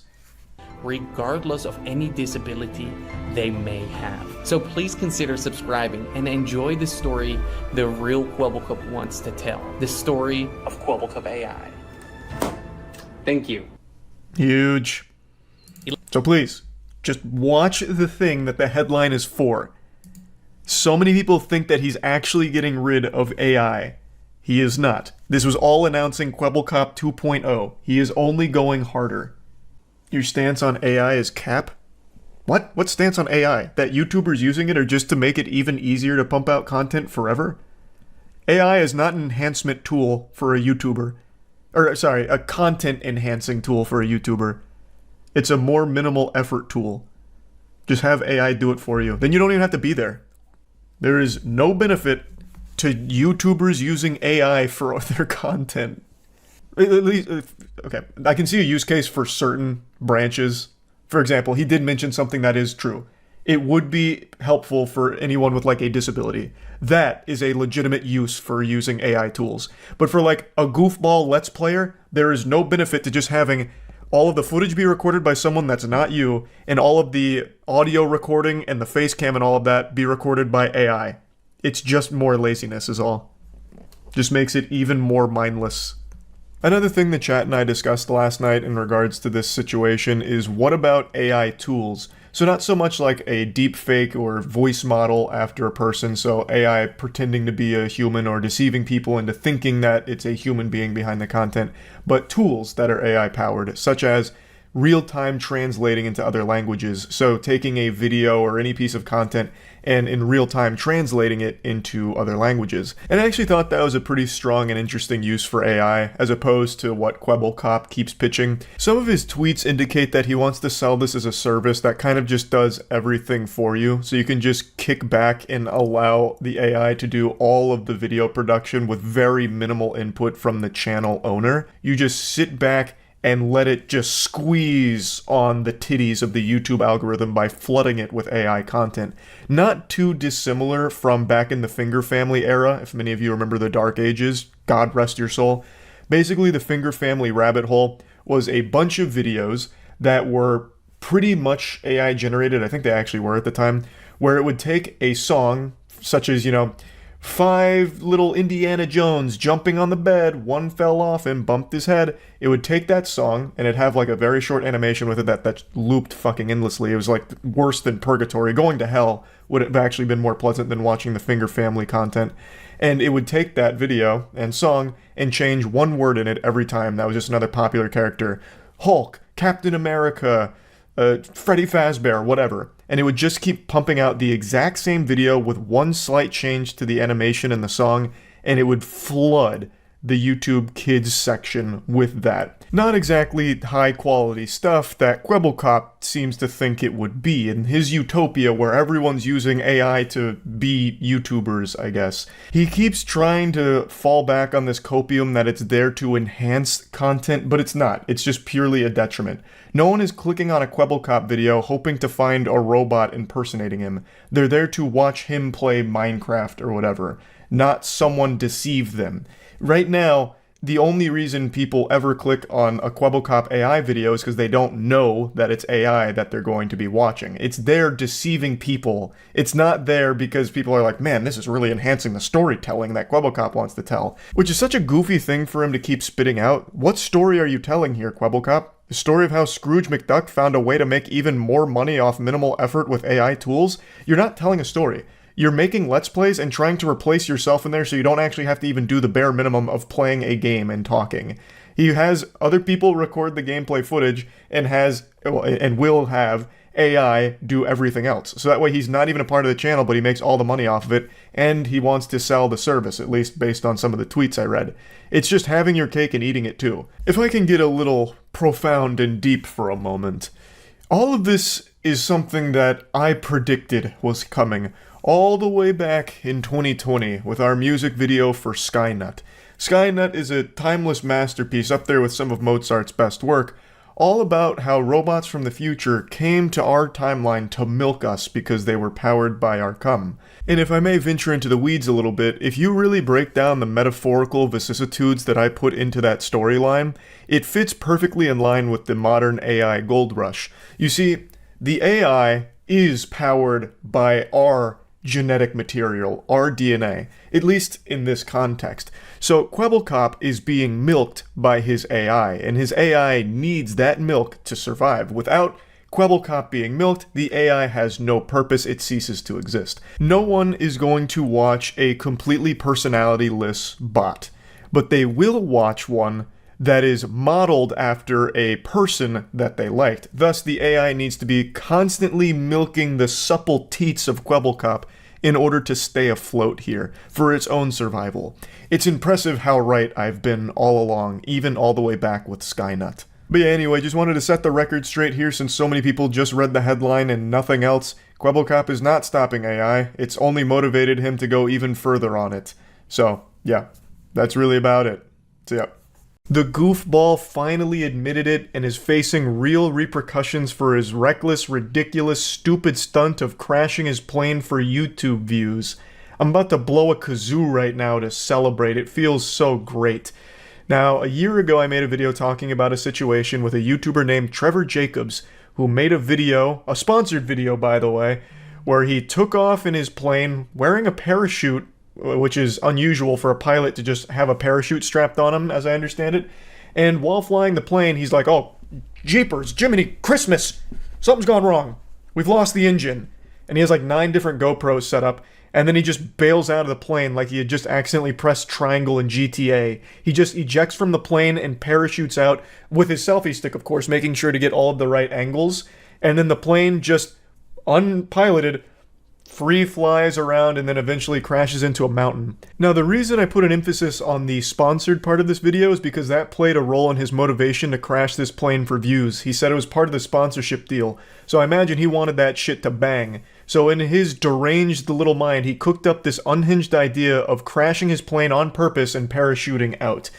Now, it's extremely dangerous, obviously, because he had no control over where that plane was going to crash. You know, it's not like he's the weather master. He wasn't on the ground doing some kind of fucking sacred wind dance or air bending to make sure the plane crashed into a mountain with nobody around. And even then, there could have been a hiker on the mountain or anything like that. But also, there's a town nearby where it crashed, so what very well could have happened is the plane could have just kept going, gliding, and then eventually being like a fucking terrorist attack on that town with the plane crashing through a business or a house or something. Just from top to bottom, the absolute dumbest fucking idea a pilot could ever have. And everyone immediately knew that something was fishy here. Everyone immediately pinned exactly what happened, that this was a planned viral stunt. Because in the video, you know, when shit's hitting the fan, he's like, zoinks! It's all going awry. He made no attempt to fix anything, correct anything. His first instinct was to jump out of the plane with a selfie stick filming him in the plane behind him, and then parachuting to the ground. And also, everyone immediately called out how fucking weird it was that he was flying with a parachute strapped to him already to begin with. That's not normal. That's not something most pilots do. So all of the red flags were immediately being tripped. Everyone was sounding the alarm that this was a planned ejection and viral stunt to crash the plane for the sponsor deal. And now the Johnny Sins of pilots is fully admitting it. He's just taken all the egg on his face. He is squealing. He's currently pleading guilty to the obstruction of a federal investigation by cleaning up the site of the crash. This is in reference to Jacob going out of his way to make sure that he gets the wreckage and destroyed it himself, which you obviously can't fucking do, especially with a high-profile maneuver like this, fucking crashing a plane. So it just goes over the situation here. So he's in a plea agreement, and he said that he filmed the video as part of a product sponsorship deal, and he's looking at a potential 20 years in the slammer for it, which it sounds about par for the course. Honestly, it's just lucky no one fucking died doing this. Again, he had no control over where that plane was going to crash. This could have been an unbelievable disaster, even more so than it already was. So he agreed to the plea deal and one felony count of destruction and concealment with intent to obstruct a federal investigation. He reported the crash to the National Transportation Safety Board, who said he was responsible for preserving the wreckage. According to the plea agreement, Mr. Jacob later claimed he did not know the location of the site, but he did, and returned by helicopter and secured and removed the wreckage, which he later destroyed. So he's expected to make his initial court appearance in the coming weeks, and his pilot's license was revoked last year. All this for a drop of YouTube attention, potentially 20 years in prison, because you're a starved little clout goblin who needed your fix. You needed your belly full. This has to be one of the most degenerate, terminally online ideas I've ever seen cooked up by somebody, to not only reach a position in your life where you're like, I'm gonna crash my expensive plane for views on my YouTube channel, but then to go through with it and then try and cover up all the evidence. I don't know how anywhere along the way he didn't stop and think, wow, this is gonna fuck me. Because I can't even imagine a world where he would have got away with this. There was no set of circumstances where he would have somehow gotten through all of this without a problem. Everyone knew immediately that this was a planned ejection from the start. Nothing about it looked authentic or genuine.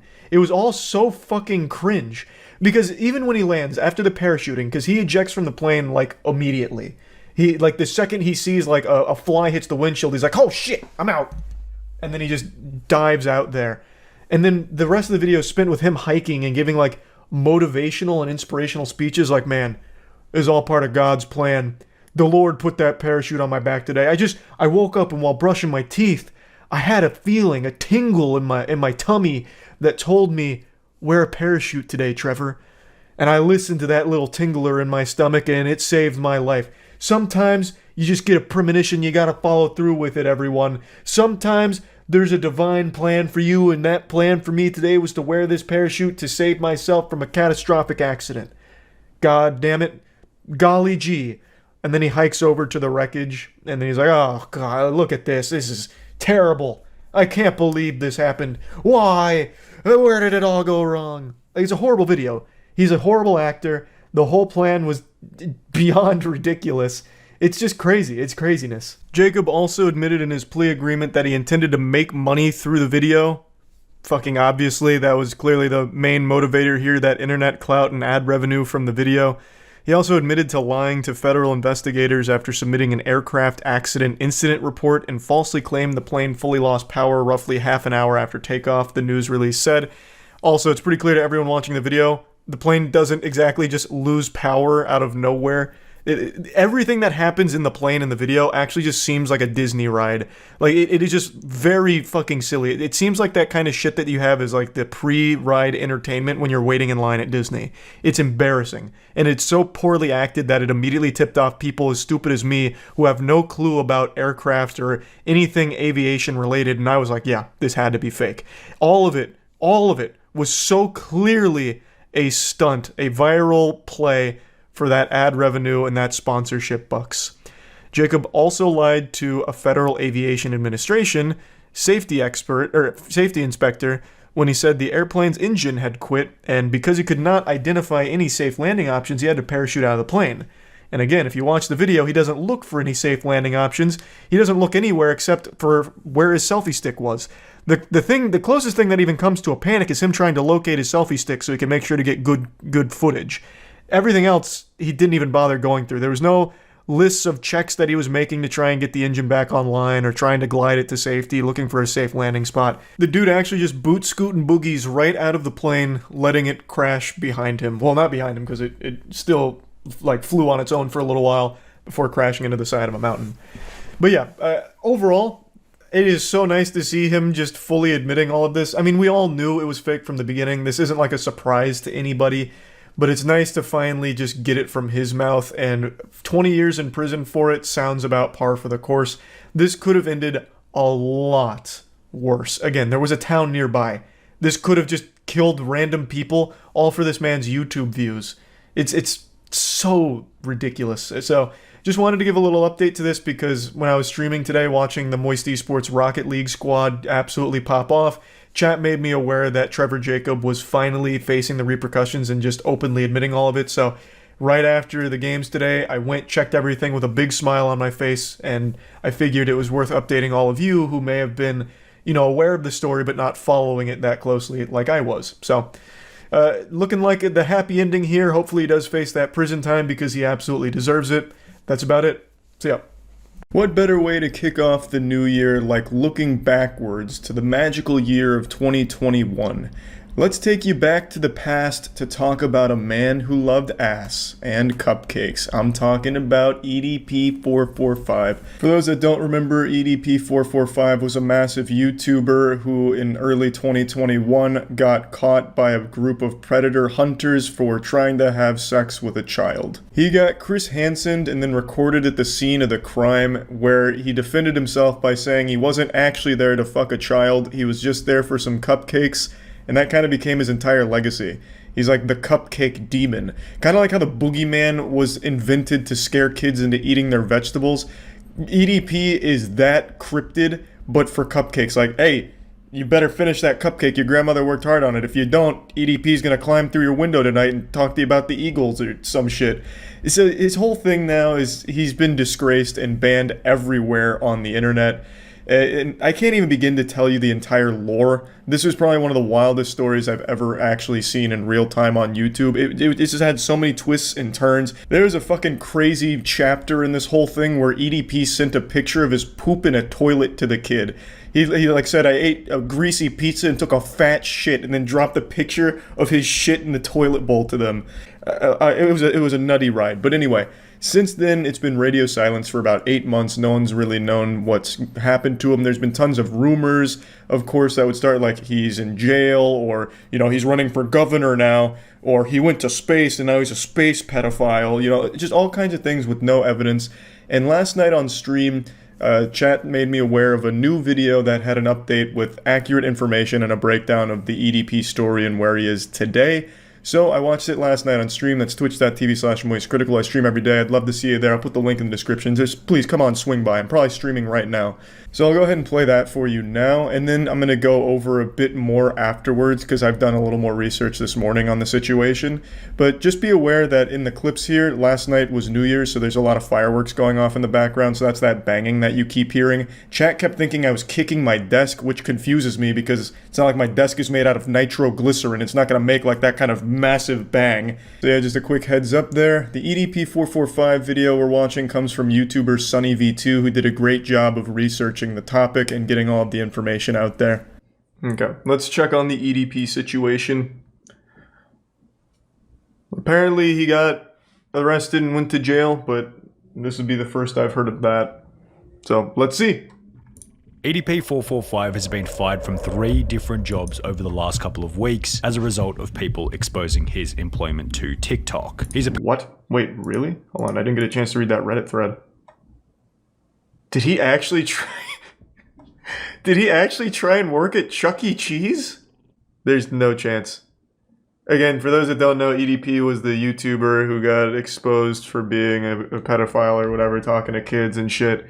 He's most known for like the fist bump he tried to get from the predator catchers, as well as saying he was just there for a cupcake, even though there's like tons and tons of DMs of him confirming he was going to go there to try and fuck a kid. And then apparently now he's been fired 3 times, and one of the places was Chuck E. Cheese. I genuinely don't believe that.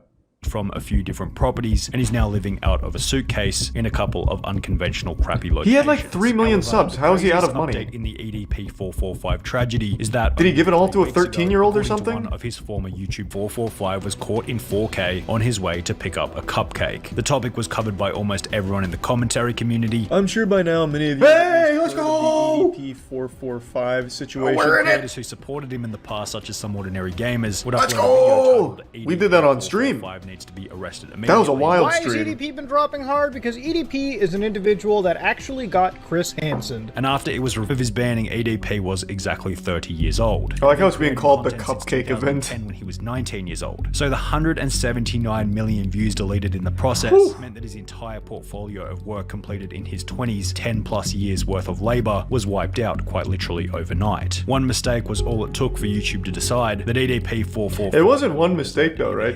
As he mentioned, there was a history of mistakes, but this was the biggest. Charlie from 24 Hours in the Future, I decided to look into the other cases because, as mentioned in the video, there was a lot of previous allegations even before this one of EDP engaging with minors in inappropriate manner. So I looked into all of those, and for about a full year, a lot of evidence was surfacing that EDP kept flirting with and trying to hook up with underage fans. But somehow for all of 2020, it all kind of flew under the radar and wasn't made a big deal. And it's not because he did a good job of defending himself, like his defense wasn't bulletproof or anything, he's no Saul Goodman. When it was brought to light a few times during live streams, all he said was, a bunch of no-life, no-pussy-getting motherfuckers kept pretending to be girls and my dumb ass fell for it.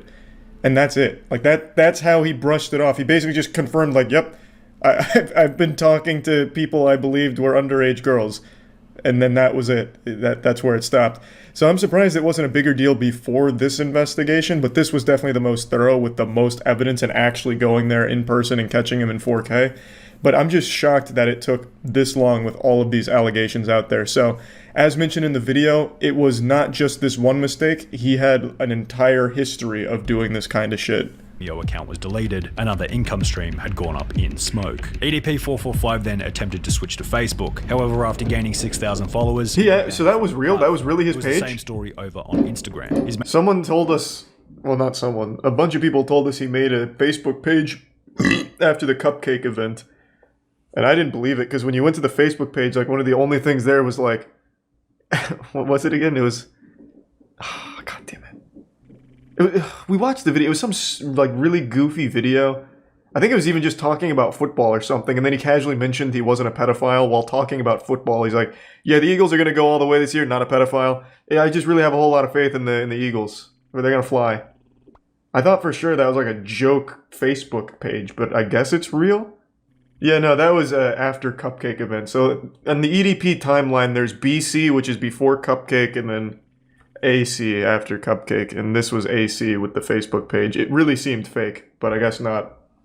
He planned on making his own website to which he would continue posting. That was real too? EDP445 announced over on Facebook that he will be making his grand return to the internet with his own website to return to his old video. Man, EDP445.com.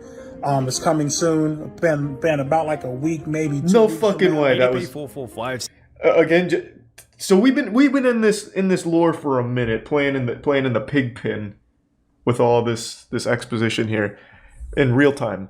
The website, I also was told, was previous clips from older videos where he mentioned wanting to start a website. This was not after the Cupcake tragedy, but I guess that was inaccurate. So he really, after getting banned everywhere, tried to make the EDP website. I don't know what the fuck would be on there besides, like, I don't know, baking recipes or some shit and then talking about the Eagles. But, man, my God. I guess all of that was real, and I was making fun of people who told me about it, saying, like, you're too gullible. No, I'm the idiot. Oh, yeah, I guess he could post shit pictures on his website, too, which is cool.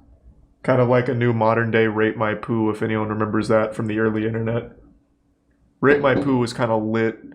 It was just this community project where a bunch of people would take pictures of their shit in the toilet bowl, and then you'd have a star system and give it a 1 out of 10. And then you'd get to the next piece of poop. It was pretty cool. That was big back in the Gears of War day.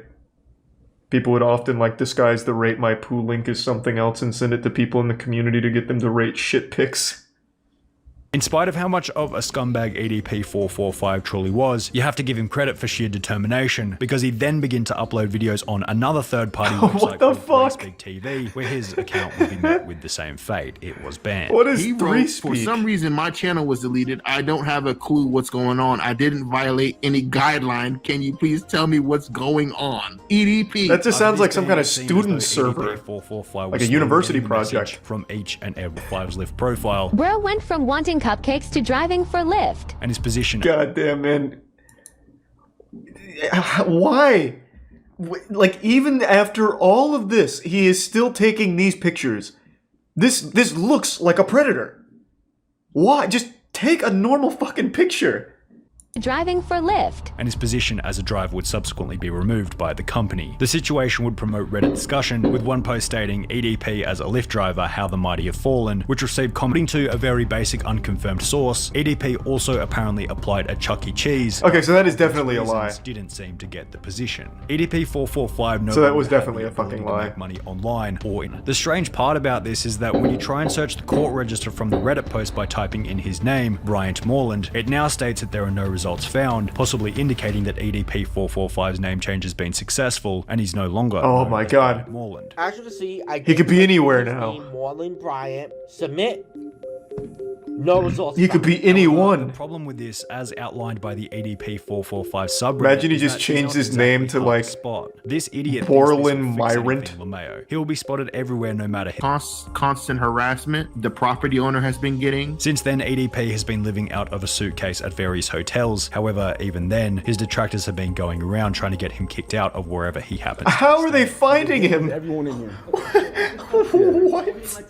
I will be more than happy to let them know. Thank you very much. It's like when Shia LaBeouf put a flag in the middle of bumblefuck nowhere, and people on 4chan found it using star constellations and airplane routes. They're finding EDP in his suitcase across the country. A global game of Where's Waldo. They're passing out flyers and shit. Oh my god. Less than a month ago, on the 3rd of December 2021, he'd uploaded a video titled, Is EDP445 in Jail? In this video, Felipe explained that while out having dinner, he'd get a call from a private number, stating that it was EDP445, who was being held at the Henderson, Nevada Detention Center. So the third time I picked up, I was like, hello? And it said, yes, because I was like, I was just curious to see, like, holy shit, like, he got arrested, like, wow, The issue is the only evidence that he's able to provide is 4 no-caller ID calls on his iPhone, which isn't exactly rock-solid evidence to say the least, and Felipe's character is suspect at best. He only gets views when he talks about EDP445, and without EDP on the internet to defend himself, anyone can say anything. Additionally, if EDP did successfully change where Henderson is, Kern County, which is where Bakersfield is, and Manatee County, which is where Bradenton, Florida is, which said that he was connected to online, no Bryant Moreland is in any of those prisons. In the end, it doesn't really... That was pretty fucking interesting. Jesus. Yeah, I think there's a 0% chance he's in jail for what it's worth. Almost every single time when there's like a vigilante predator hunter that exposes a predator, the law enforcement throws out the case pretty much on the spot. The shit very rarely leads to like incarceration for the people that they catch. It's only in really rare circumstances. Like, even that PlayStation guy that got fired from PlayStation for being outed, he's not arrested or anything.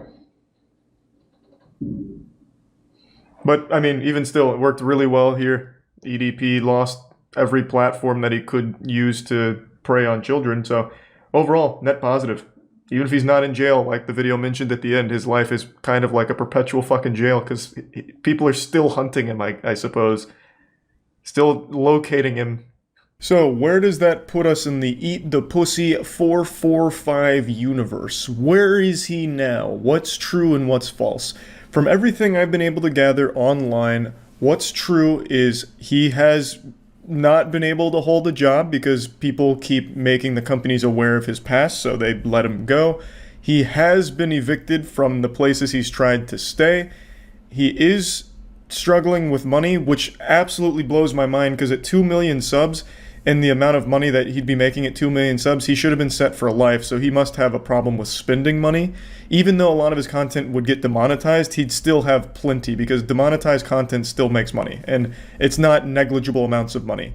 So those are all true. What is also true is he attempted to change his name, but what's unknown is whether or not that was successful. It seems like his name change has been successful, however, can't confirm nor deny that. And what also seems to be false is the claim that he's in jail. There's no real evidence to say that he's in jail, it just sounds made up like the Tooth Fairy or some shit. The only source that says that is that YouTuber, and as mentioned in the video, he has incentive to like make EDP content and say things like that because it gets him views, so it's not the most reliable, and he didn't provide very good evidence or proof for it. It is also true he's been banned on every platform the internet has ever had, it seems. He's tried everywhere, so he's banned on like Facebook, Instagram, 3Speak, Cameo, fucking any website you could possibly imagine he's banned from. Club Penguin, Wizard 101, Discord probably. I mean, God only knows.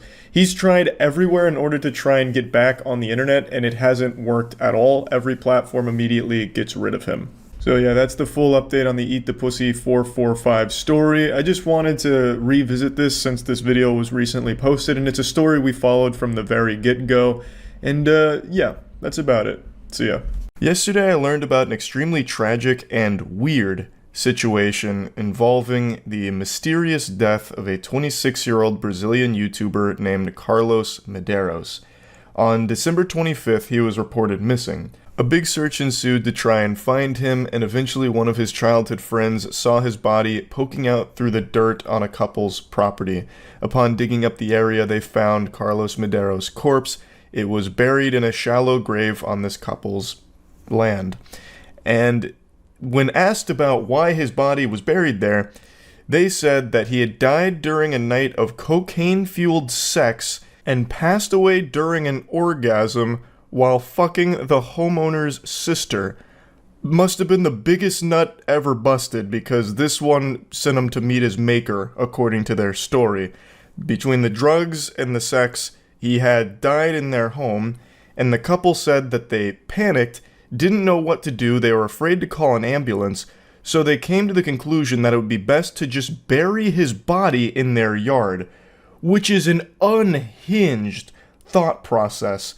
But obviously, this is a little suspicious. This is one of those smells that smells smelly. It just doesn't make any sense. How could not one but two people, multiple sentient human beings, reach this awful idea? It makes them look extremely guilty if they're truly innocent of no foul play. Why would they think to bury this body instead of just calling authorities to report what happened? It doesn't add up, especially when you consider that they had previously lied about this whole situation. Initially, they said that Carlos Medeiros left their house, and they had no idea where he was, and they had even allegedly made a social media post saying that they've got to find Carlos Medeiros. Come on, let's all find Carlos Medeiros. We gotta get him back, knowing full well they had buried him in their property. So that just, there's something not right there. This is like a plot line out of LA Noire. So it's a really fucking wild story, and there's actually more to it that I went over on stream, so I'm going to play you those clips now. There was a YouTuber who was buried in a backyard. Oh, you're talking about the Brazilian YouTuber, right? Hold on, I'll pull that up in a second because that was kind of crazy. Let me send a quick text. 26-year-old Brazilian YouTuber found in neighbor's backyard. It was Carlos Medeiros. The body of a 26-year-old Brazilian YouTuber has been found buried in the backyard of some of his neighbors. He was reported missing on Christmas Day after he failed to return home for dinner with friends who later said that he had left their home late at night. Medeiros' family searched hospitals and woods until Saturday. Someone saw a mound of dirt in the house of this couple he had visited for the holidays. They went in and saw my brother's t-shirt showing in the dirt. They called the police, who went there and found him buried. So, here's their defense. The couple who owned the home claimed that the influencer died while doing drugs and having sex with Caroline's sister. The couple's version is this. They buried him because they didn't know what to do with the body. That is the most dog shit defense I've ever heard. What do you mean you buried him because you didn't know what to do with the body? You just call the police. That's nobody's first instinct. To bury a body is such an incredible time commitment. Like, there's no way that was just impulsively done. It's not like, all right, just quickly throw him in this fucking, grave we made. This is absolutely seeming like they killed him and tried to hide the body poorly in a shallow grave because of the drugs, assuming it wasn't murder. Yeah, well, I don't think they've ran a toxicology report or anything yet. I think it's still too new. But they're saying that he allegedly had an overdose while taking Caroline's sister to have sex in the bathroom. At the moment he was having an orgasm, he felt unwell and fell dead. Which I don't believe for a fucking second. Because, I would believe it if they didn't bury his goddamn body in their garden. Also, if that is how he died, what a crazy way of going out. That is a rock star's death right there. Man's out there fucking boofing meth, all kinds of shit. Making a cocktail of ketamine, all kinds of wild shit, has sex, and dies during an orgasm. What a way to go to Valhalla. Merry fucking Christmas, I guess. I guess so. But I don't believe that story. I really don't. If the report indicates that his death was accidental, the couple will be charged with concealing a corpse. If it is proven that he is murdered, the man and the woman will be charged with homicide. Simple enough. The Post reported that the couple turned themselves in to authorities on Sunday. Now an autopsy will determine the cause of death. However, police said that they found evidence of stab wounds. Strangulation, or gunshots on the body. I think they meant found no evidence. I think that's what they meant to say. Because that reads as though, like, this is an open and shut case of not being a drug-related death. There was gunshots on the body, but it turned out what actually killed him was the weed he smoked 2 hours earlier. Gunshots were circumstantial, not significant, or is not a typo. I think this has to be a typo here. I'll go to another source that really feels like a fucking typo. Yeah, let's go to this one. Oh fuck, it's the Daily Mail. They probably just copy and pasted this article. This one's saying that they're claiming that he took cocaine and had a heart attack while fucking. And they said that they were afraid of calling an ambulance. This is where they found the body. This was the grave they dug for him, I guess.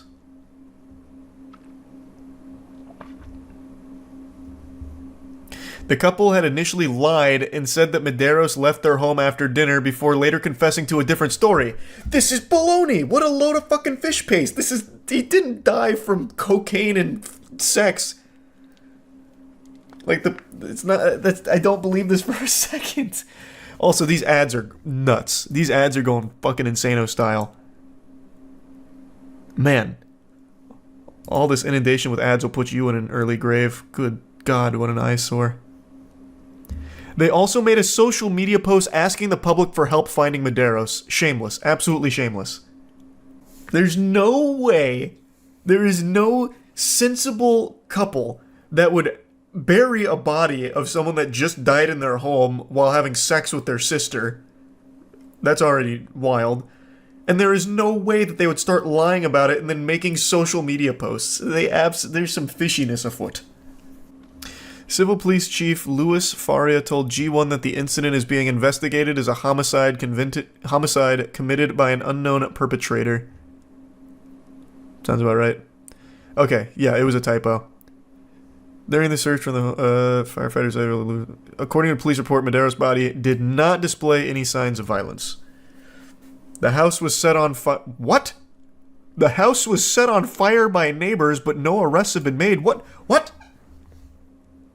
Wait, what? What is happening in this story? It's like an episode of CSI that just keeps going. So their house got set on fire? Residents in the Brazilian town set fire to the home where the body of the influencer was found buried. Jeepers creepers, Jiminy Christmas! Mob justice. Yeah, that's what it seems like. It reminds me of the second Halloween movie, Evil Dies Tonight. And then they just torched it. Imagine the evidence destroyed in that fire, though. Yeah, it's not a very well thought out plan. Look down there, only charged with concealing a corpse. Yeah, we already covered that. Well, they will be charged with concealing a corpse if it was accidental, or if it's ruled, like after the autopsy, that he died from a heart attack from cocaine. Then my brain just had one of those like record scratch moments where everything just went foggy. Right now, it's just looking at concealing a corpse. If it was accidental and his death was a heart attack from cocaine. But if it turns out they killed him, obviously they're going to be charged with murder. It'd be so much less suspicious if they didn't burn the fucking house. Well, no, the family didn't burn the house. The community did. Assuming that there was foul play afoot here. They hid the body and then lied. And then made a social media post like, where is he? We gotta find him. When he was in their backyard. And they're lying about that too. Oh, interesting. So you're claiming that the couple burnt the house down to hide further evidence. It wasn't the community. Oh, an interesting theory. That seems like a really drastic step to take, when they could have just scrubbed it all with bleach. Yeah, but they did just bury a body in their backyard. Yeah, that is also pretty drastic. True, true. I've been debating talking about this topic for the last couple of days, but it's such an awful situation I really didn't want to. I was hoping that it would have settled down by now, but it's only been getting more popular, so I figured I might as well at least discuss it before it gets fully out of control. Right now, the worst content creators on YouTube are getting millions of views and making thousands of dollars by following one disgusting, shameful trend. And I know that sounds like one of those old banner ads on porn sites. This ugly piece of shit's fucking hot moms in your area, and you can too. Doctors hate him. Click here to find out how. But unlike those ads, I'm not making this up or exaggerating. Right now, there are tons of degenerate loser scumbags that are trying to use the passing of Technoblade as a way of gaining subscribers and making lots of money, either by clickbaiting videos with Technoblade in the title, or by making 10 or 20 plus videos all about the passing of Technoblade in order to get the maximum juice for the squeeze from the AdSense. It's so disgusting and shameful. It's fucking vile. I'm certain all of you have heard by now, but just in case, Technoblade was a very large creator on YouTube. He had a massive audience and was a very influential and inspirational creator to a lot of people and channels. And unfortunately, he passed away recently. His father made a heartbreaking video going over the whole situation, and it's just been really sad. So obviously a lot of people on the internet have been mourning the loss of Technoblade. However, there's been some extremely twisted, sick fucks that have tried to use this situation as a way of financially gaining. It's like some actual villain shit. Like Mr. Krabs with dollar signs in his eyes once they saw that Technoblade passed. They immediately started making videos on it, clickbaiting him, and really trying their best to capitalize off the passing of an absolutely great person. I'm not going to show you very many of them because obviously a lot of it is just done for the attention, like the rage clicks. They just want to farm as many views off it as possible, so I'm only going to show a couple here. This first example comes from a channel named It's Owen, and of course this video they posted isn't real, it's just clickbait. And I was actually familiar with this channel before they posted this video, because this channel was notorious for dog shit clickbait. He'd constantly post things like, I met Mr. Beast and he was very mean to me, even spit on me, parentheses, very rude. Or, Mr. Beast forgot to stop recording and his wiener fell out, yucky. Oh, and then also some shit like, a fan asked PewDiePie for an autograph and ended up in the hospital because PewDiePie beat him within an inch of his life, parentheses, not nice at all. Just awful garbage. I have more respect for shit stains in a gas station urinal than I do for Owen, but at least there's a happy ending here, because Owen did get banned for this, and he's whining on Twitter about it right now. He checks in almost hourly to see if YouTube's decided to overturn their decision, and we can only pray they don't. Justice has at least been somewhat served with Owen being off the platform, but from what I understand, he actually has another account, or even a couple other accounts. Going back on his Twitter timeline, it seems like he has a side hustle of creating YouTube accounts, posting absolutely abominable clickbait on them in order to gain subscribers quickly, and then selling those accounts, as well as the play buttons associated with them. I will say though, I am a little bit skeptical of the Twitter account here because it only has 560 followers despite the YouTube channel having almost 4 million. But I could also see why it wouldn't have any followers since his content is only clickbait that people click on for 10 seconds and then leave. Even like 4-year-old toddler baby brains on autoplay. And then they'll just accidentally subscribe. So they wouldn't exactly follow him to Twitter. And he is having like a dialogue with YouTube, so I'm assuming this is the legitimate account. His newest post is also super embarrassing. It just says new bitch with him pinching a girl's ass. I don't know how people get delusional enough like this to think that these pictures are cool.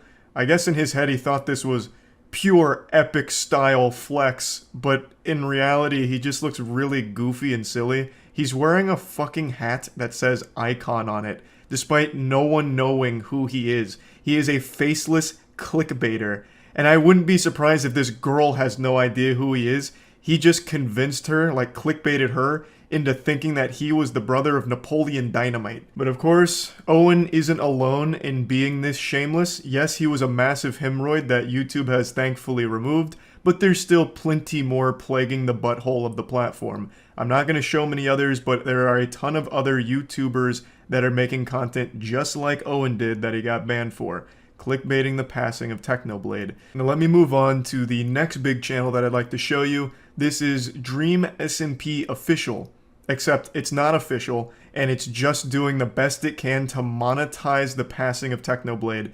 They have posted 25 Technoblade videos since his passing. My heart goes out to his family and loved ones. Hug those that are close to you. Tell the ones that you love them. That's the content that he's posting around the passing of Technoblade. A screenshot of Dream SMP member posts being read by text-to-speech, and he posts a video on it and monetizes it. He has made thousands of dollars from this over just the last 4 or 5 days. And I believe Microsoft Sam is entitled to at least a good portion of that because he's got text-to-speech working overtime on this shit. Posted 25 videos on the passing of Technoblade.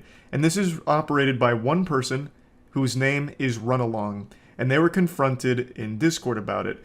This is confirmed to be run by Runalong because if you click the Twitter associated with his account, it goes to his Twitter and the Discord. So it is not actually owned and operated by Dream SMP. It is just someone that's piggybacking off it and profiting big time. So in a Discord interaction, a user says, why don't you have the charity link to the side, like look at this video by Techno? And they mentioned the feature where you can add fundraisers to videos, which immediately put a donation option for viewers, which is right to the side of the video. It's used by a lot of people. And when asked about this, Runalong says, people can donate with or without it. I'm still giving a portion of my money away.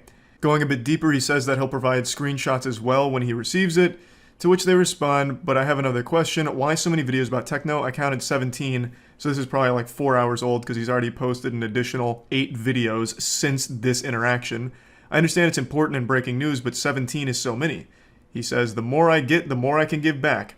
And to which they respond, and the more goes into your own pocket too. Which is absolutely correct. Since he's only giving a portion away, the more videos he makes taking advantage of Techno's passing, which is such a fucked up thing to even say out loud, the more he does that, the more money he is making.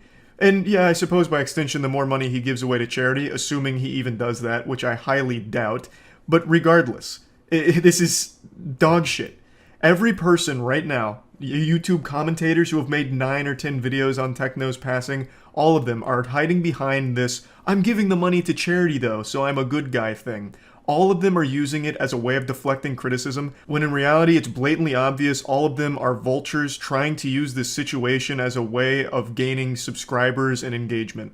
That's just the pure factual meat of it right there. There is no way of justifying making 9 or 10 or 25 videos on a tragic situation like the Technoblade situation.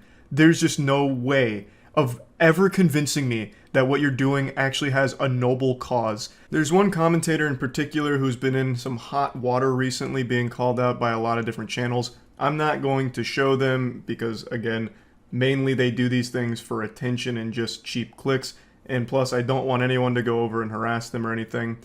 But they've posted, I believe, 9 or 10, maybe even 11 videos all on Techno, and they have been trying to take this high road of all of the money that these are generating is going to charity. And then they gave an update saying, we've raised like $1,000 for charity thanks to these videos. But the videos have like, in total, like 3 million views. So bare minimum, that should be like 2.5 to 3K. So they're already being disingenuous with what they're actually making off the situation. All of them are using this as a way of milking a very great YouTuber's unfortunate passing.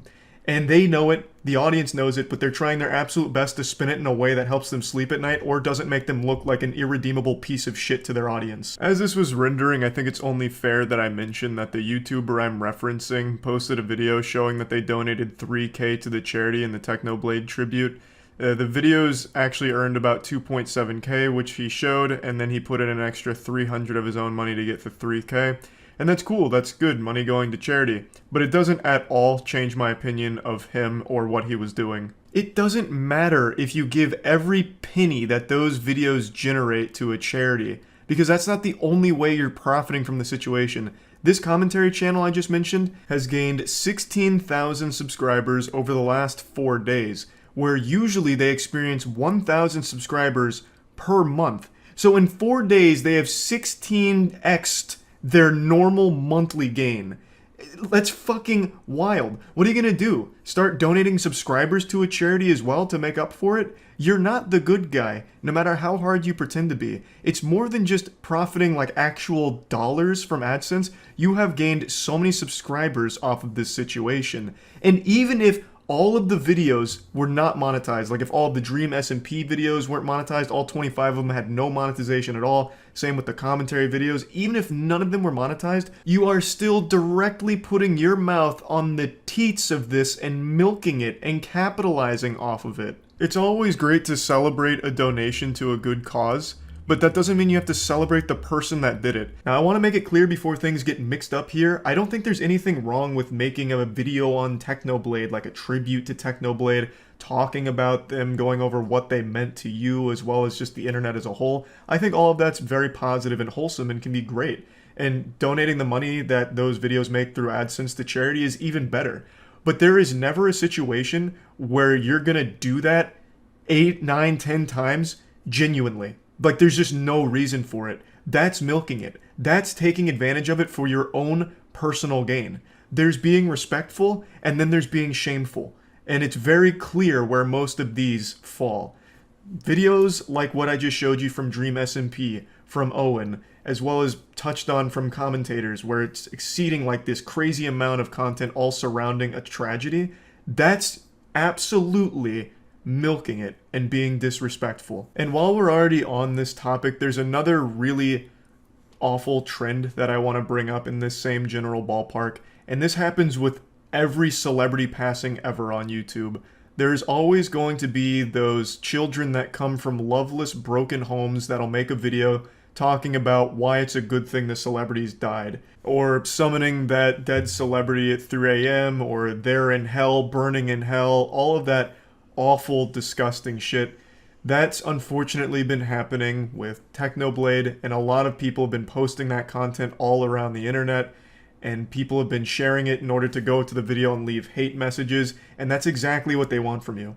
The reason those videos get made is for those hate messages in the comments. They're done in order to get quick views from people that are outraged by the content. They're doing it as outrage bait to farm engagement that way. So the best thing to do with that is completely ignore it.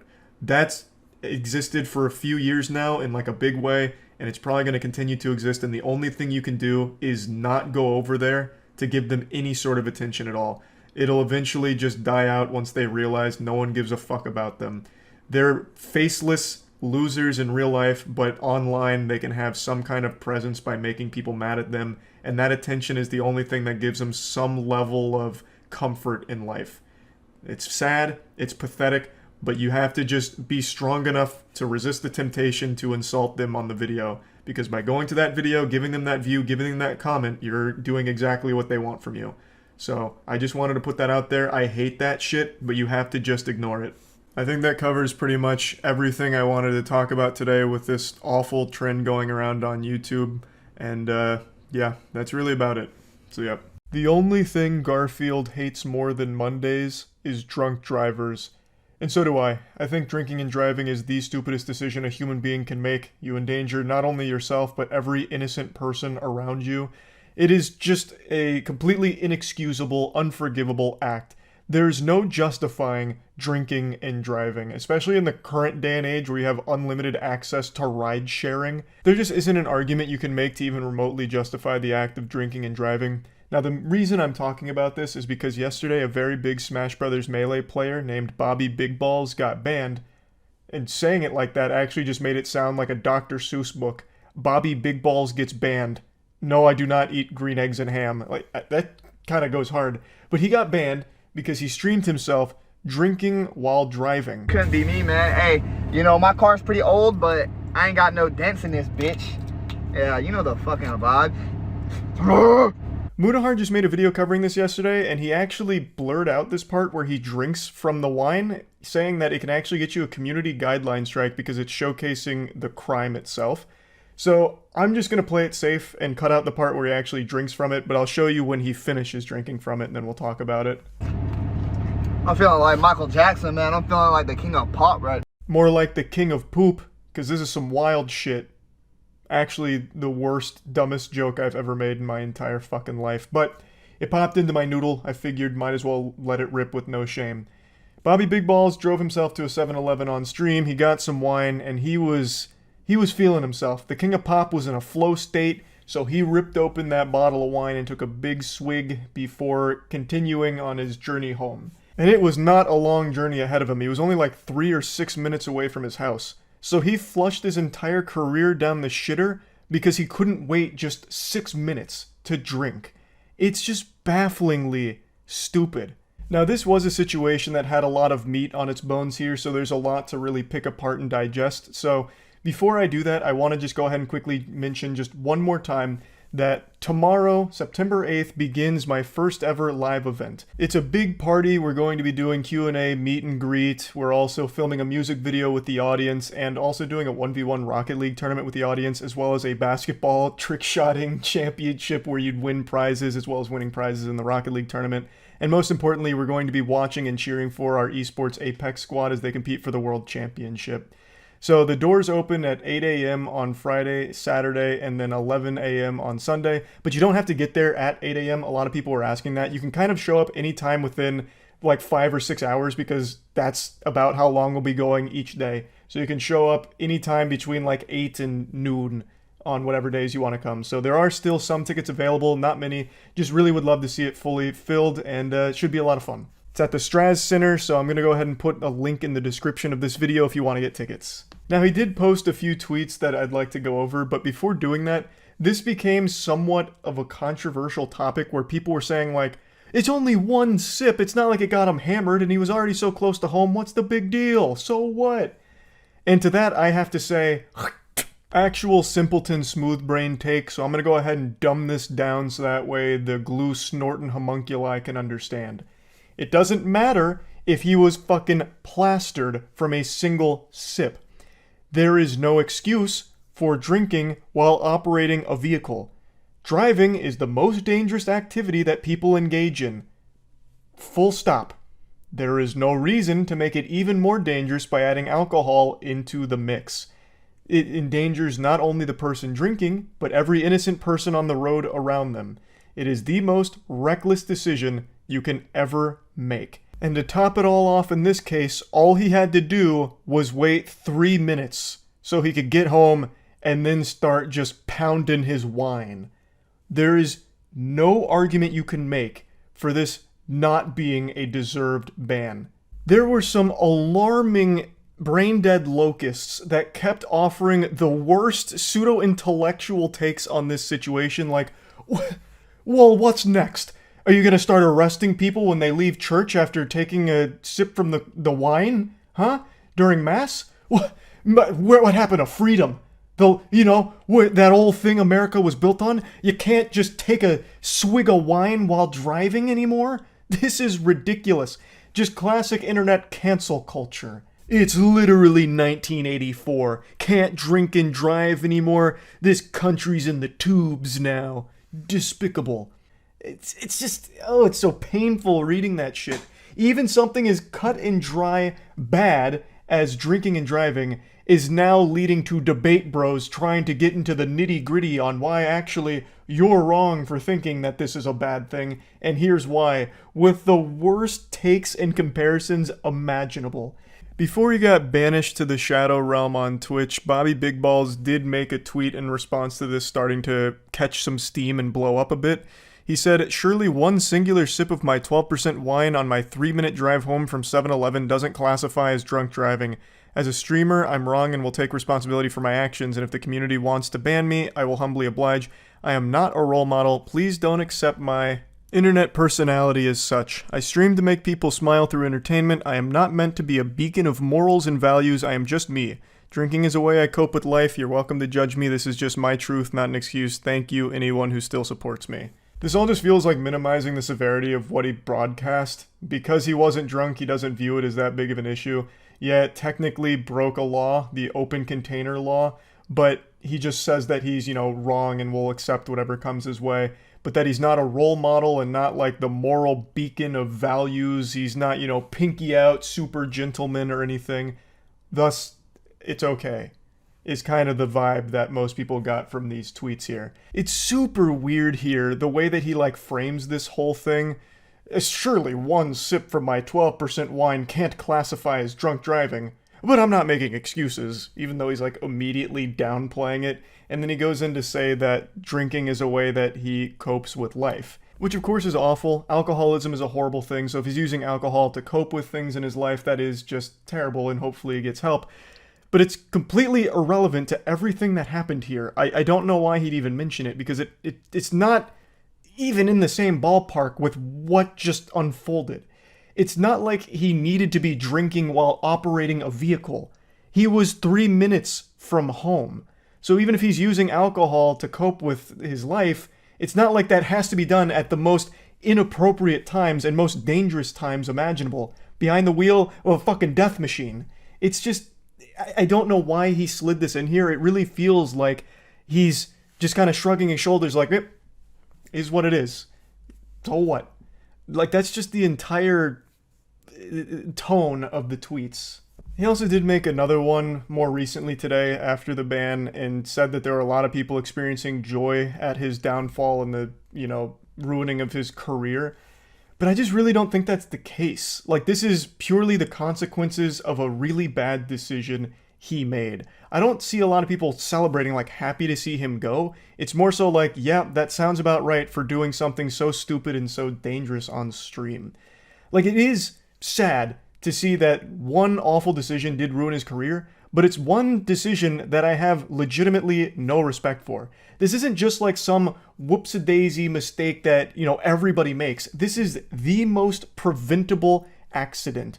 The easiest whoops-a-daisy to ever avoid. Just don't drink and drive. It's hard to have empathy in a situation like this when drunk drivers kill so many people every single year. And drinking and driving is such a real, huge problem. So, like, it is sad because I do know of this player. I do know of their career. And to see it end like this is really upsetting. But it's not like it's undeserved. I don't know if it's like a permanent ban forever. It might not be. It might only be like a week or something. Like, there's no telling right now. It's indefinite. But this is a crime he committed. And a very serious one at that, and one that I have been very vocal about for many years, about my absolute disdain for drinking and driving, drunk drivers, operating a vehicle while distracted. That also includes texting and driving, by the way. Anything that keeps your attention off of the road and puts you and everyone else on the road at risk is something I think is ridiculously stupid and fucked up. So yeah, anyway, that's really about it. So yeah. It's that time again, that special time of year where EDP tries to make a comeback and find a platform that doesn't immediately ban him for what he's done in his past.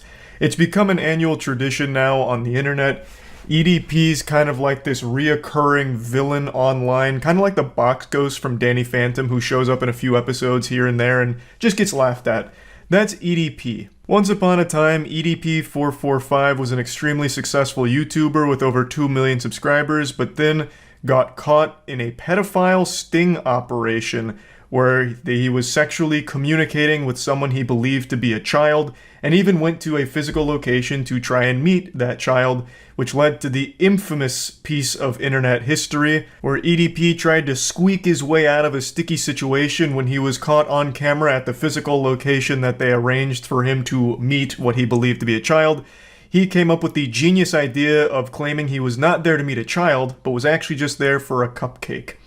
It was an iconic moment that will go down in internet lore, etched into the tablets of time, and that's become his legacy. He was then banned off of YouTube, and every now and then tries to come back to hope that the heat's cooled down enough where he can make yet again a thriving career online. This is like the 5th video I've made about the EDP saga. It's got seasons to it. It's like the longest running series on my channel next to the Moist Meter. It's just wild how often he does these things and the way that he goes about them. But this time it's a little different, and I wasn't even going to make a video talking about it because it's become such a standard normal thing for EDP to try and crawl his way back. It's like that scene in Indiana Jones and the Crystal Skull where he locks himself in that refrigerator as the nuclear bomb goes off and then he just gets out and walks away. That's EDP. Like, he comes out, the bomb goes off, where it's like, wait, EDP's back? The guy that did all that pedophile shit?